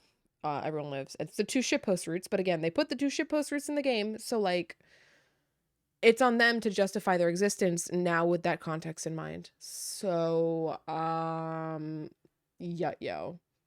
This also makes me very worried about, what the fuck defines the special defense unit, and why does it include Eva if in the first timeline we never added Eva to this special defense unit? Why does she somehow matter to the loop if that's the case? Like, okay. Everyone gathered in the war room before the morning announcement played. Just checking one last time. Are we really gonna let that whack job Eito fight with us? We spent 3 hours going over this last night. We heard your arguments against it, but in the end, you all agreed to this. Well, you two sounded so confident. You were so passionate, it was like you were spitting fire. It just felt right to trust you. If Gutter Dweller like me is permitted to say so, Eito does not seem different from before, Eito does seem different from before somehow. That's right, his aura was a poopy brown, but now it's a shining poppy red. Thank you, although I'm not quite sure if that was a compliment. Besides, you heard what Shide said. Right, if Eito does anything even a little threatening, he'll detonate the bomb inside of him. Oh, did I say that? You did, sir. Oh, sure. I'll take your word for it. I was so sleepy then I don't really remember. I mean, I leave Eito's word for it. He can be unreliable. No, yeah, exactly. This is why, like, Eito better be lying, because if what I said is actually true, then that's horrendous bullshit for the plot. Like, it would be fine if those routes didn't end with everybody alive. Because then we would be like, okay, technically we haven't been to a route where everyone survives yet. But we have been to a route where technically everyone survives yet. It's optional content, and then that makes it completely reframe the game's, like, way to get out. So, I need Eito to be lying, which means Eito's evil, which means I still can't have a good Eito, which makes me sad. It's a lose-lose for me. For the love of murder, are you feeling okay? Like I said last night, I'll follow our captain's lead. I agree. As do I. I personally am quite opposed. Huh? Introducing a new character will just take attention away from me. I want everyone's praise and adoration. I want everyone to fawn over me. I'll toss you a frisbee later. Then I'm on board. Thank you, everyone. Eva's right. I am like a new character on the battlefield. But I'll give it my all to fight for you. Then maybe you'll fawn over me after the battle. Eito flashed a carefree smile. It was infectious. Soon all of us were smiling. Well then, the enemy will be here any moment now, so Nigo, if you will. Got it. I'll cue the music.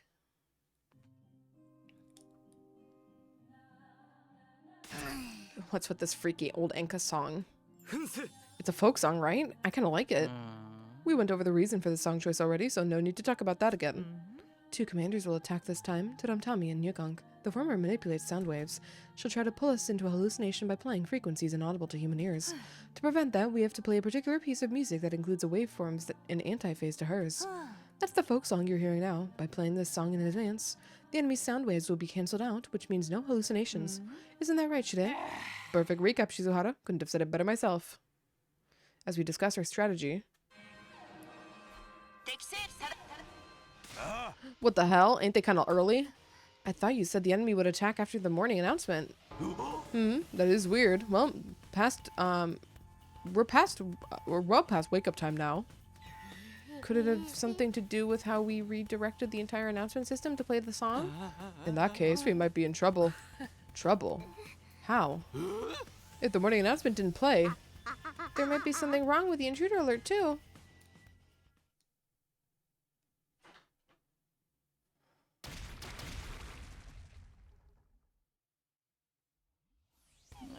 Ugh, I knew it. What do? The enemy's already breached the wall. We need to do something quick. Takumi. Got it. I nodded firmly. Everybody, let's go do this. Special Defense Unit, move out.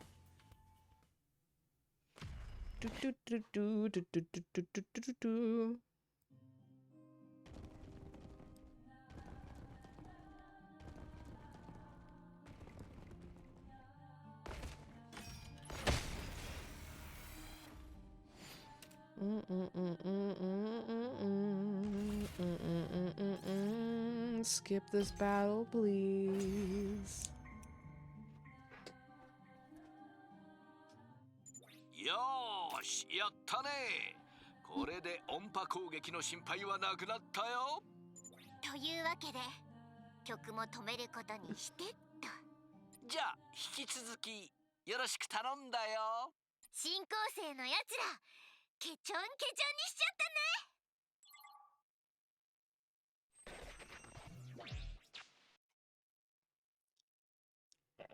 Ooh, that was a short frog. Holy shit.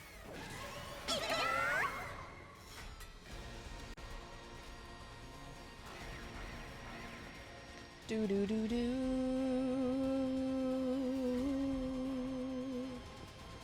Do do. Da da.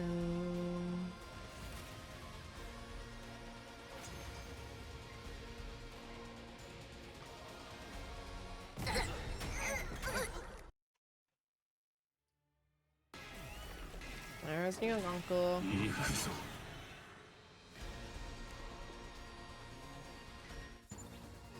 なのよ。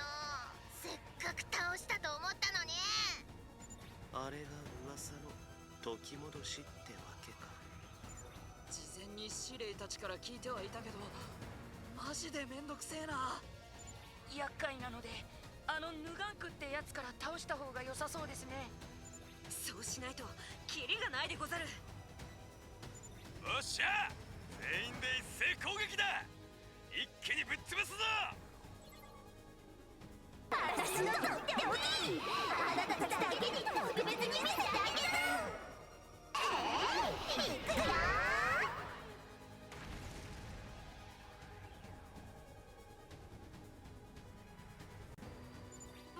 皆さん大変です。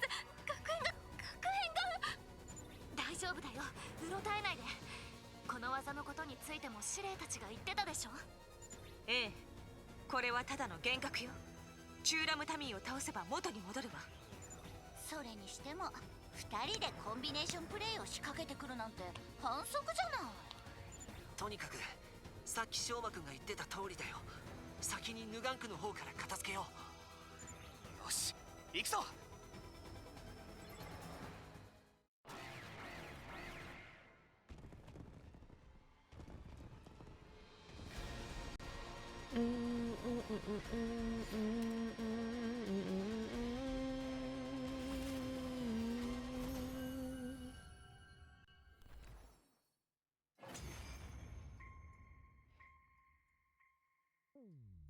The battle was over. With Turamtami defeated, we could see the school as it really was again, but our relief was short-lived.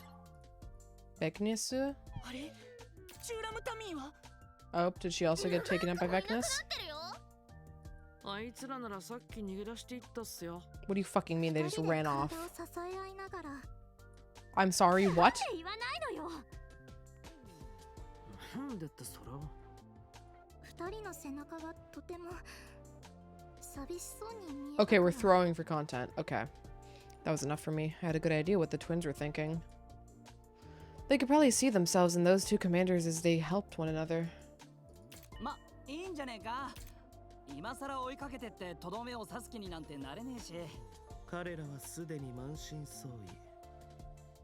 内臓も骨もズタボロになっているはずだから、二度とこの学園に姿を現すことはないだろう。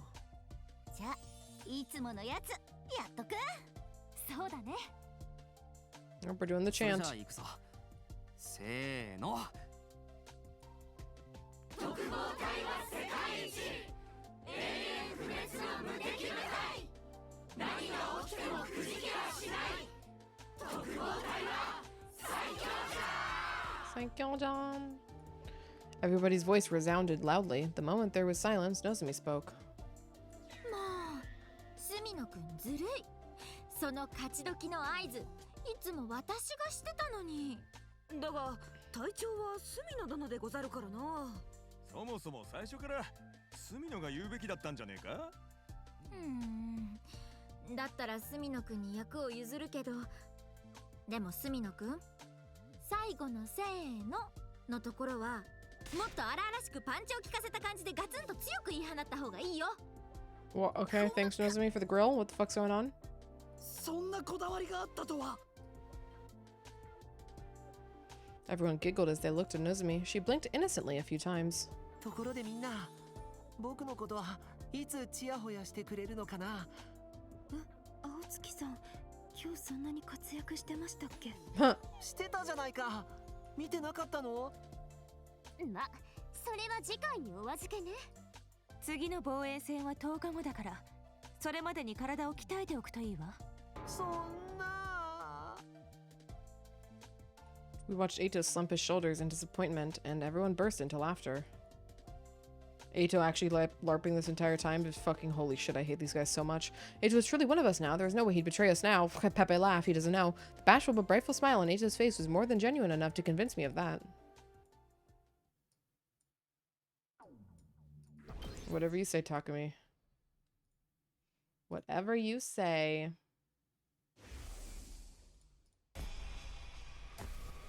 Oh, we're remembering more shit. The bees! Zombies. Polycule Yuri. Holy shit.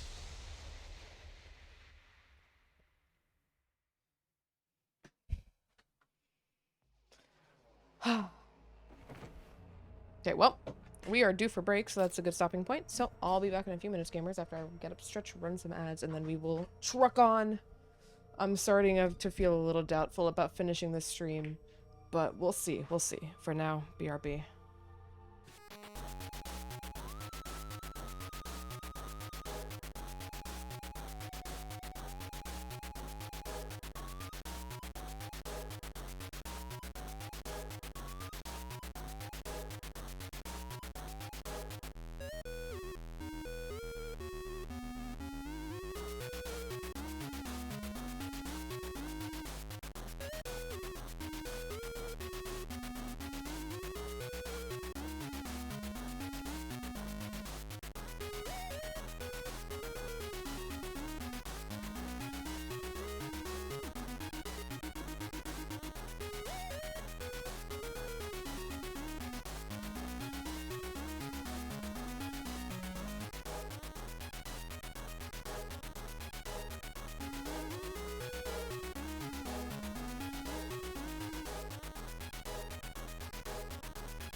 return with his truck on here after having a flashback to the Invader Hunt arc. I bolted upright and looked around me. This is my room. My body was freezing. A cold sweat soaked every inch of me. Was that a dream? No, that wasn't it. I'd experienced something like this many times before. This must be the same kind of thing, which meant it's something that happened in another timeline. Crazy that you don't have to actually go there to see that.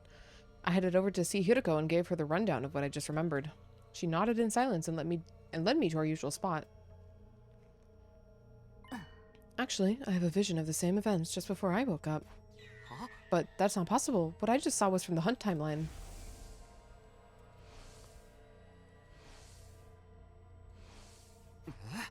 We lost you on day 30 of that timeline, so there's no way you'd know what happened after that.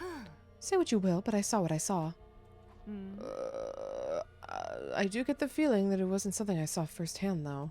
It felt more like something I had heard from somebody else was playing out inside my head. Maybe I jumped to day 100 of the Hunt timeline somewhere along the way.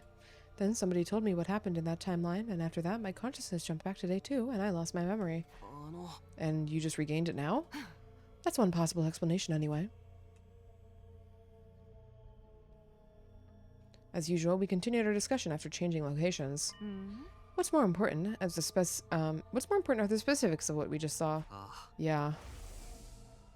First of all, Kakoji is going to self-destruct soon. But her death won't stop the Invader Hunt because 803 will take her place as the game's sponsor. We'll have more casualties, and finally on day 93.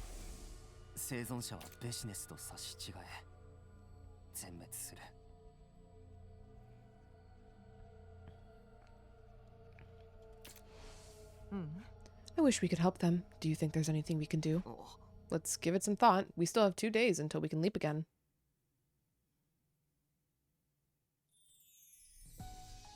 I parted ways with Hiroko, headed for the cafeteria, and gobbled down some toast before going back to my room. Okay, as much as I'm worried about the Hunt timeline, I still have things to do and get done in this one. Oh yeah, we do. Oh yeah, we fucking do. Holy shit, we're doing things. We're so productive.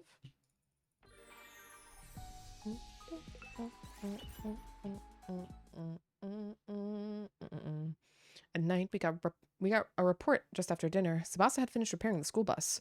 The moment we heard the news, we made our way to the parking lot. There we saw.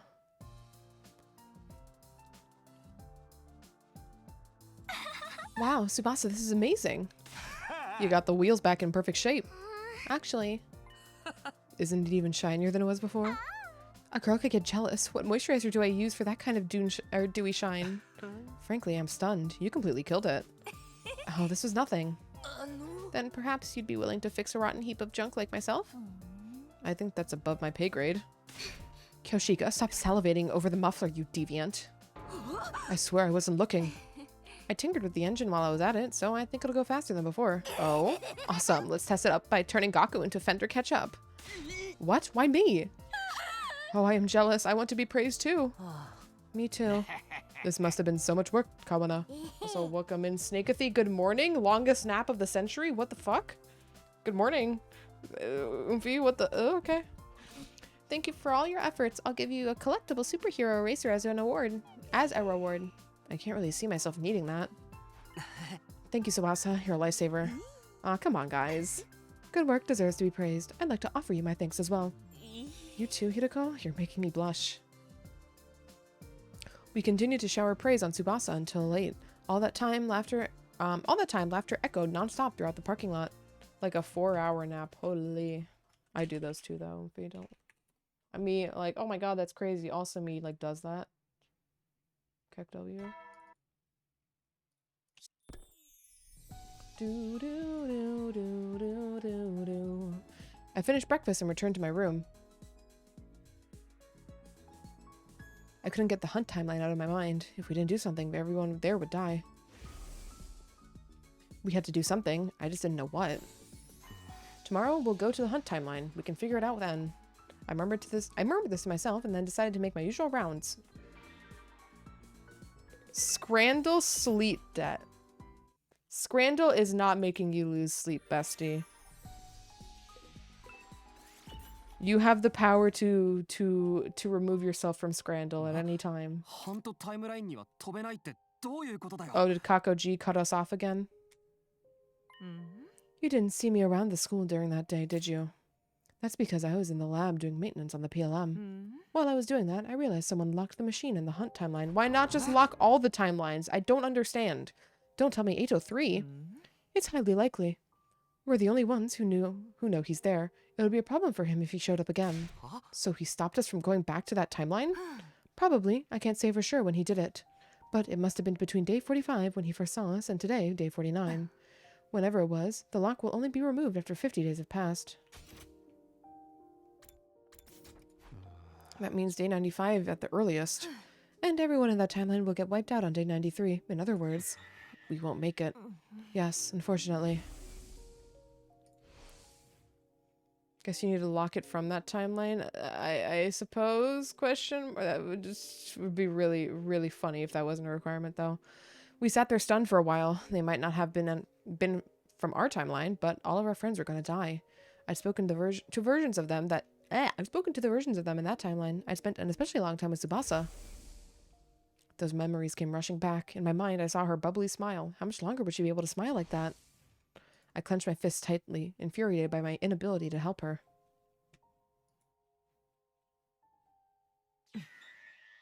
I understand how you feel, but what's most important is that we protect everyone in this timeline.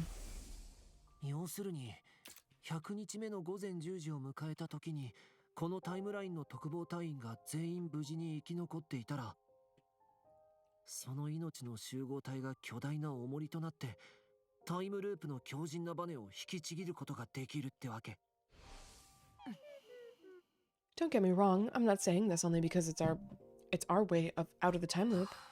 I know, our priorities are still the same. We still have to make it to 10 a.m. on day 100 with all of us alive and happy. Right, the happy part's not required. Let's focus on what we can do to make that happen. It's not that complicated, is it? We just have to keep winning our defensive battles. All the way to day 100? Yeah, are you saying there's some other way? Kiriko's gaze slowly shifted up. Chewing?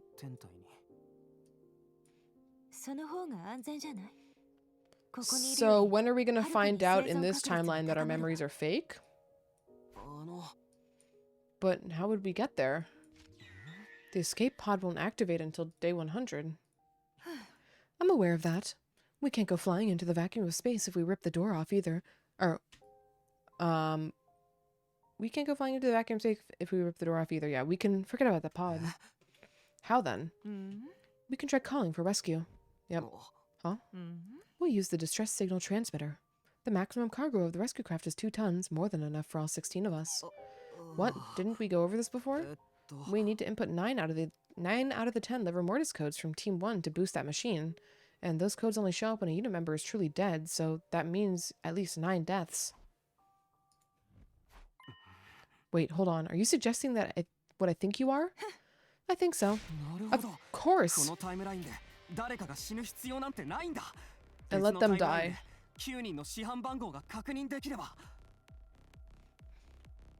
I remember something now. In the romance route, Shion survives. I mean, yeah, no one dies in the romance route. That's the thing. We just fucking... I mean, I don't think we really talked to Shion. We're too preoccupied with the rizzing up of the entire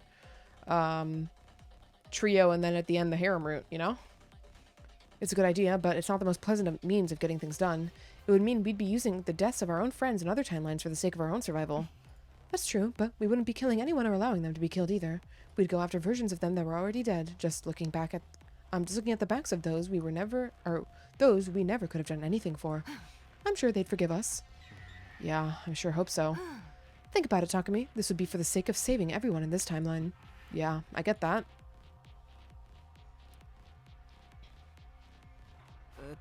Alright, those liver mortis codes. Whose liver mortis codes do we need? I already saw 5 of them in the mystery timeline. Again, we got that information from Kako G. We don't necessarily know that it's true. It's truly dead, yeah. So it's like total death, yeah. Let's review them first. Tsubasa, her liver mortis code is 2, right? Tsubasa, I'm sorry, what? I have Tsubasa down as 5, but I think I miswrote it. Yeah, I miswrote it. Why did I'm looking at this. I was like, I definitely remember it being 2 yesterday. The other 4 were Kakoji's scrapbook. Yeah, I don't know. Why did I write down 5 on my paper? What the fuck? Was I tripping balls? Was I playing in mirror mode? What the hell? Okay, I fixed it. Because I also remember the 2, and I looked at my notes and I was like, 5? I don't think that's right. Okay. The other 4 were in Kakoji's scrapbook. Eito was 8, Gaku 0, Kako 9, and Shomo was 3. Yep. Where does that leave us? There's 5 people left from Team 1. Darumi, Ima, Takemaru, myself, and me. Anyway, we need to find just 4 of those liver mortis codes. Then we can activate the distress signal transmitter, and then 16 of us can get on the rescue craft. So, あの人工天体に行けるってわけ。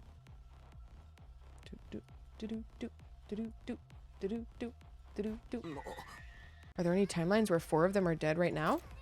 Well, they would have had Pat. Welcome in, Chang. Hope you're having a good Tuesday. I don't think so. There isn't even one where 2 or 3 of them are dead. I guess we'll just have to check different timelines one by one. Indeed. We should probably go and find Darumi's liver mortis code tomorrow. You remember, don't you? She's killed in the battle against Vecnus in some timelines. Truing? Teamwork make the dream work. Truing. We'll jump to the coming of age timeline, which branches off from that event. Coming of age timeline? You don't remember it, so I doubt there's any point in explaining it. It's a timeline that plays out like some kind of teen drama. Like, wow, the teenage drama, you know what I mean? Or the teenage dream. I had no idea what she was trying to tell me. Hiriko stared into the distance, eyes narrowed with a kind of wistful yearning.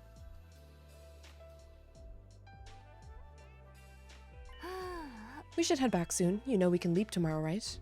Or when we can leap tomorrow, right? Yeah, I just checked our device. Our window's between 7:30 and 11:10 p.m. I'll head to the lab in the morning. I still have some maintenance to finish. You'll come to the lab alone by 7 o'clock, or else. She left before I could respond, as usual. Left on my own, I casually glanced at the sky and saw the satellite. We might be able to get there before long. All we needed was 4 more liver mortis codes. As I thought about that, I found it hard to calm the thumping in my chest. I stretched my hand toward the satellite and clasped my fingers in my palm, as if I could somehow catch it in my grasp. Reading difficult.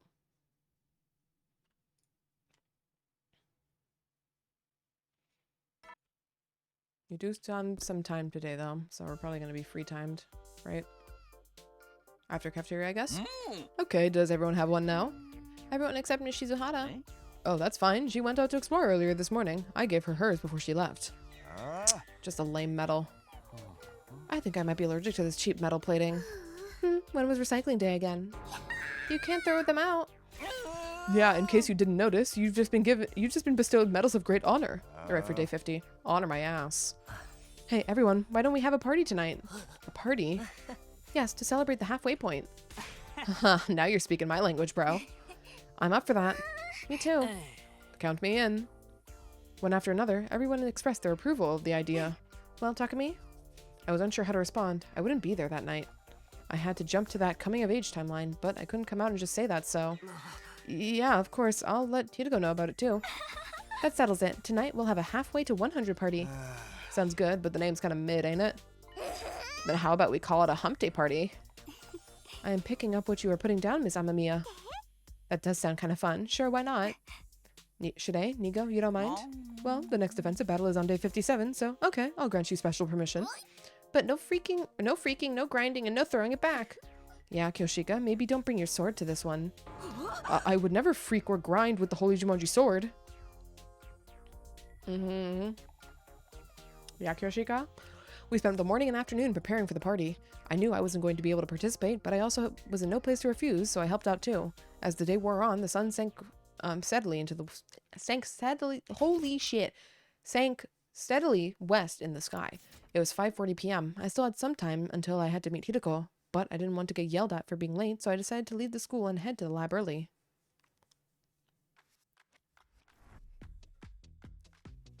I stepped into the entrance hall. Shide and Nigo were there, almost as if they'd been waiting for me. Another late night with Shizuhara, huh, Sumino? You know the rules about relationships between students. No heavy petting. That's not what's going on. We'll be back before the day is over, so there shouldn't be a problem. What about the hump day party? You're not going to attend? No, sorry. Do me a favor and come up with an excuse for me. You're a real loose cannon, pal. Although I admit you're the one keeping our operation running smoothly. We've yet to experience a single fatality, and you even managed to get Mr. Aoutsuki to cooperate with us. So for now, we'll let your egregious behavior aside. Normally, I'd have to execute you for this kind of stuff, you know? I'm so sorry, and I'm so grateful for your generosity and understanding. He didn't mean that at all. Still, would have never guessed that the cerebral glitch repair program could be even used like that. You managed to fix Aotsuki's defect and successfully use the Dolmetic therapy on him too. Sounds like Shizuhata's handiwork more than yours, but it was still a brilliant idea. You're the one who created the program, sir. I think you're the true brains here. Oh, is that right? I mean, of course. Only a 300 IQ genius like me could ever make such a thing. Nigo, the thumb drive you gave Hideko must have a copy of the program on it, right? I never made any copies. Me neither.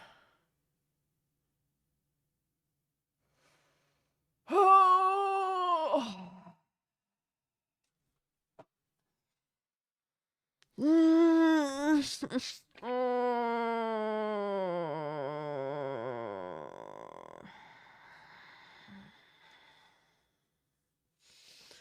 was looking here, Shion died in the romance route. I think when more people survive, more ways to escape the loop. Well, and I mean, there's still the comedy route. There's still the box of blessings route, even if they, you know, total death and they undid suffering.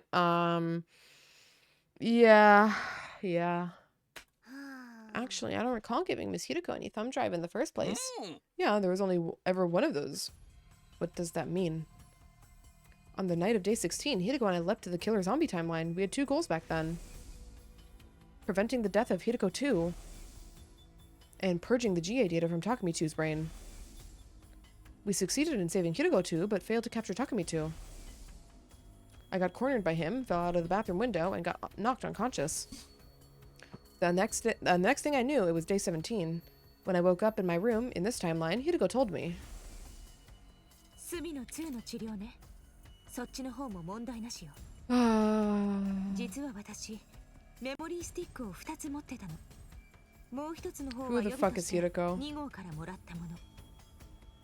その予備の方を静原2に渡したのよ。素顔を見せて、事情も説明した上で。それから静原2は隅の2に麻酔を打って治療を開始したの。私からもらったメモリースティックを使って。メモリースティック。Could it be she lied to me? She never gave Hideko 2 the thumb drive? Which would mean in that timeline, Takumi 2 is... Hideko's infected with the GA data too, guys. Everybody's a GA. Nobody's real. Everything is fake.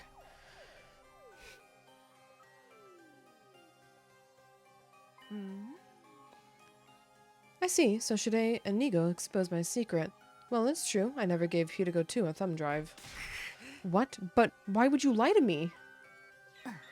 I'm sorry, I can't tell you that. Why the hell not?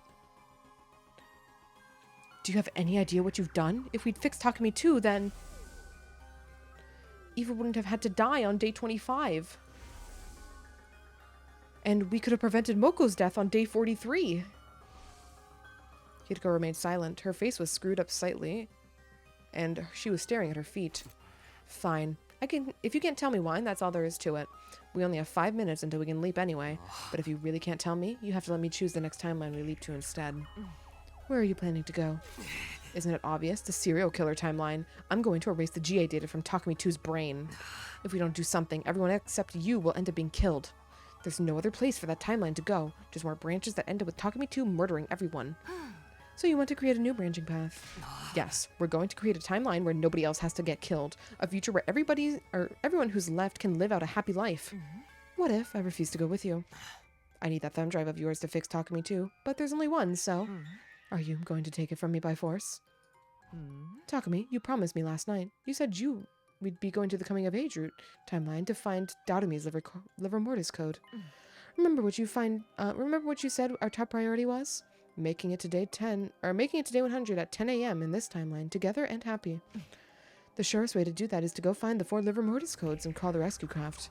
We'll have a greater chance of survival if we go to the artificial satellite. As a result, we'll probably be freed from this time loop. Hitoko's words helped me regain my composure a little. What she was saying made complete sense. The versions of our friends in this timeline are our top priority, and even if I didn't manage to fix the serial killer timeline's Takumi, it wouldn't erase the branch of that timeline where he never got cured. A timeline where Takumi 2 killed everyone would still exist somewhere in the blood space. Knowing that, was there any point in fixing him? One rail would still be covered in flames no matter what I did. But then I thought about what Hitoko told me before. もちろん、炎に包まれたレールが消えるわけじゃないわ。だけど、レールが1本しかない時よりもマシでしょ。乗客は2分の1の確率で幸せに過ごせるわけだか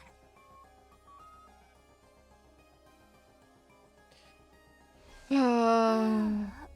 Don't sigh with me, Hitoko. I sincerely apologize for lying. I was obviously in the wrong. In spite of everything I just said, I'll let you make the final decision. You lead, I'll follow. I'll keep my mouth shut and cooperate with whatever you want to do. I thought about it. Should we go to the coming of age timeline to find Takumi's liver mortis code, or should we go to the serial killer timeline to fix Takumi 2? After a lot of agonizing thought, I came to a conclusion. There's the decision. Ooh, fellers, I don't know if we're finishing the game tonight. That's a big ask. Jump to which timeline? Coming of age or serial killer? What's the path that... Which lock are we on? We've cleared all of the locks we've found. We have not found any new locks. We've done 1, 2, and 3.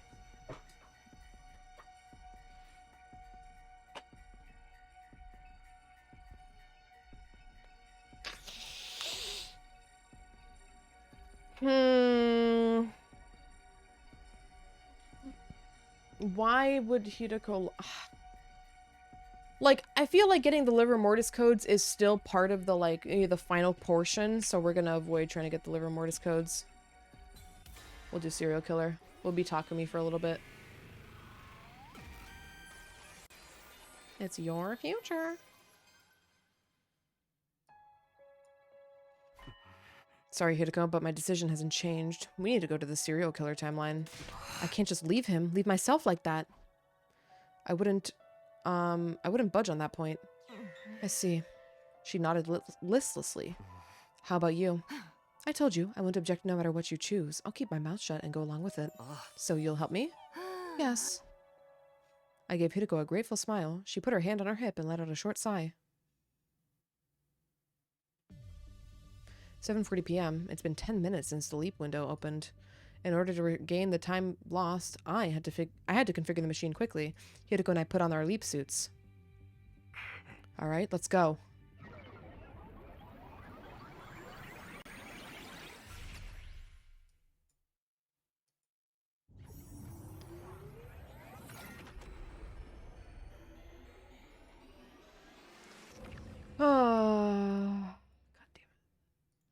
I knew something like this was coming, but man.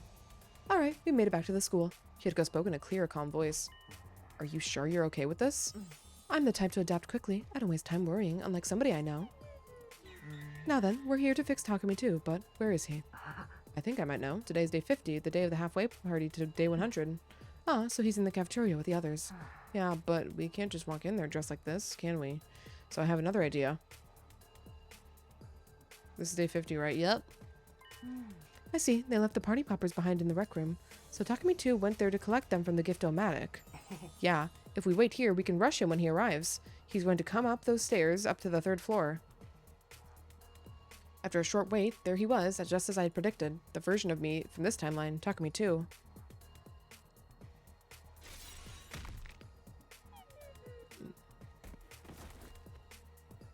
Takumi 2 took a solid punch to the gut from Hitoko and went down. He was already unconscious before he hit the floor. Hitoko and I brought him to the infirmary. I let Hitoko handle his treatment.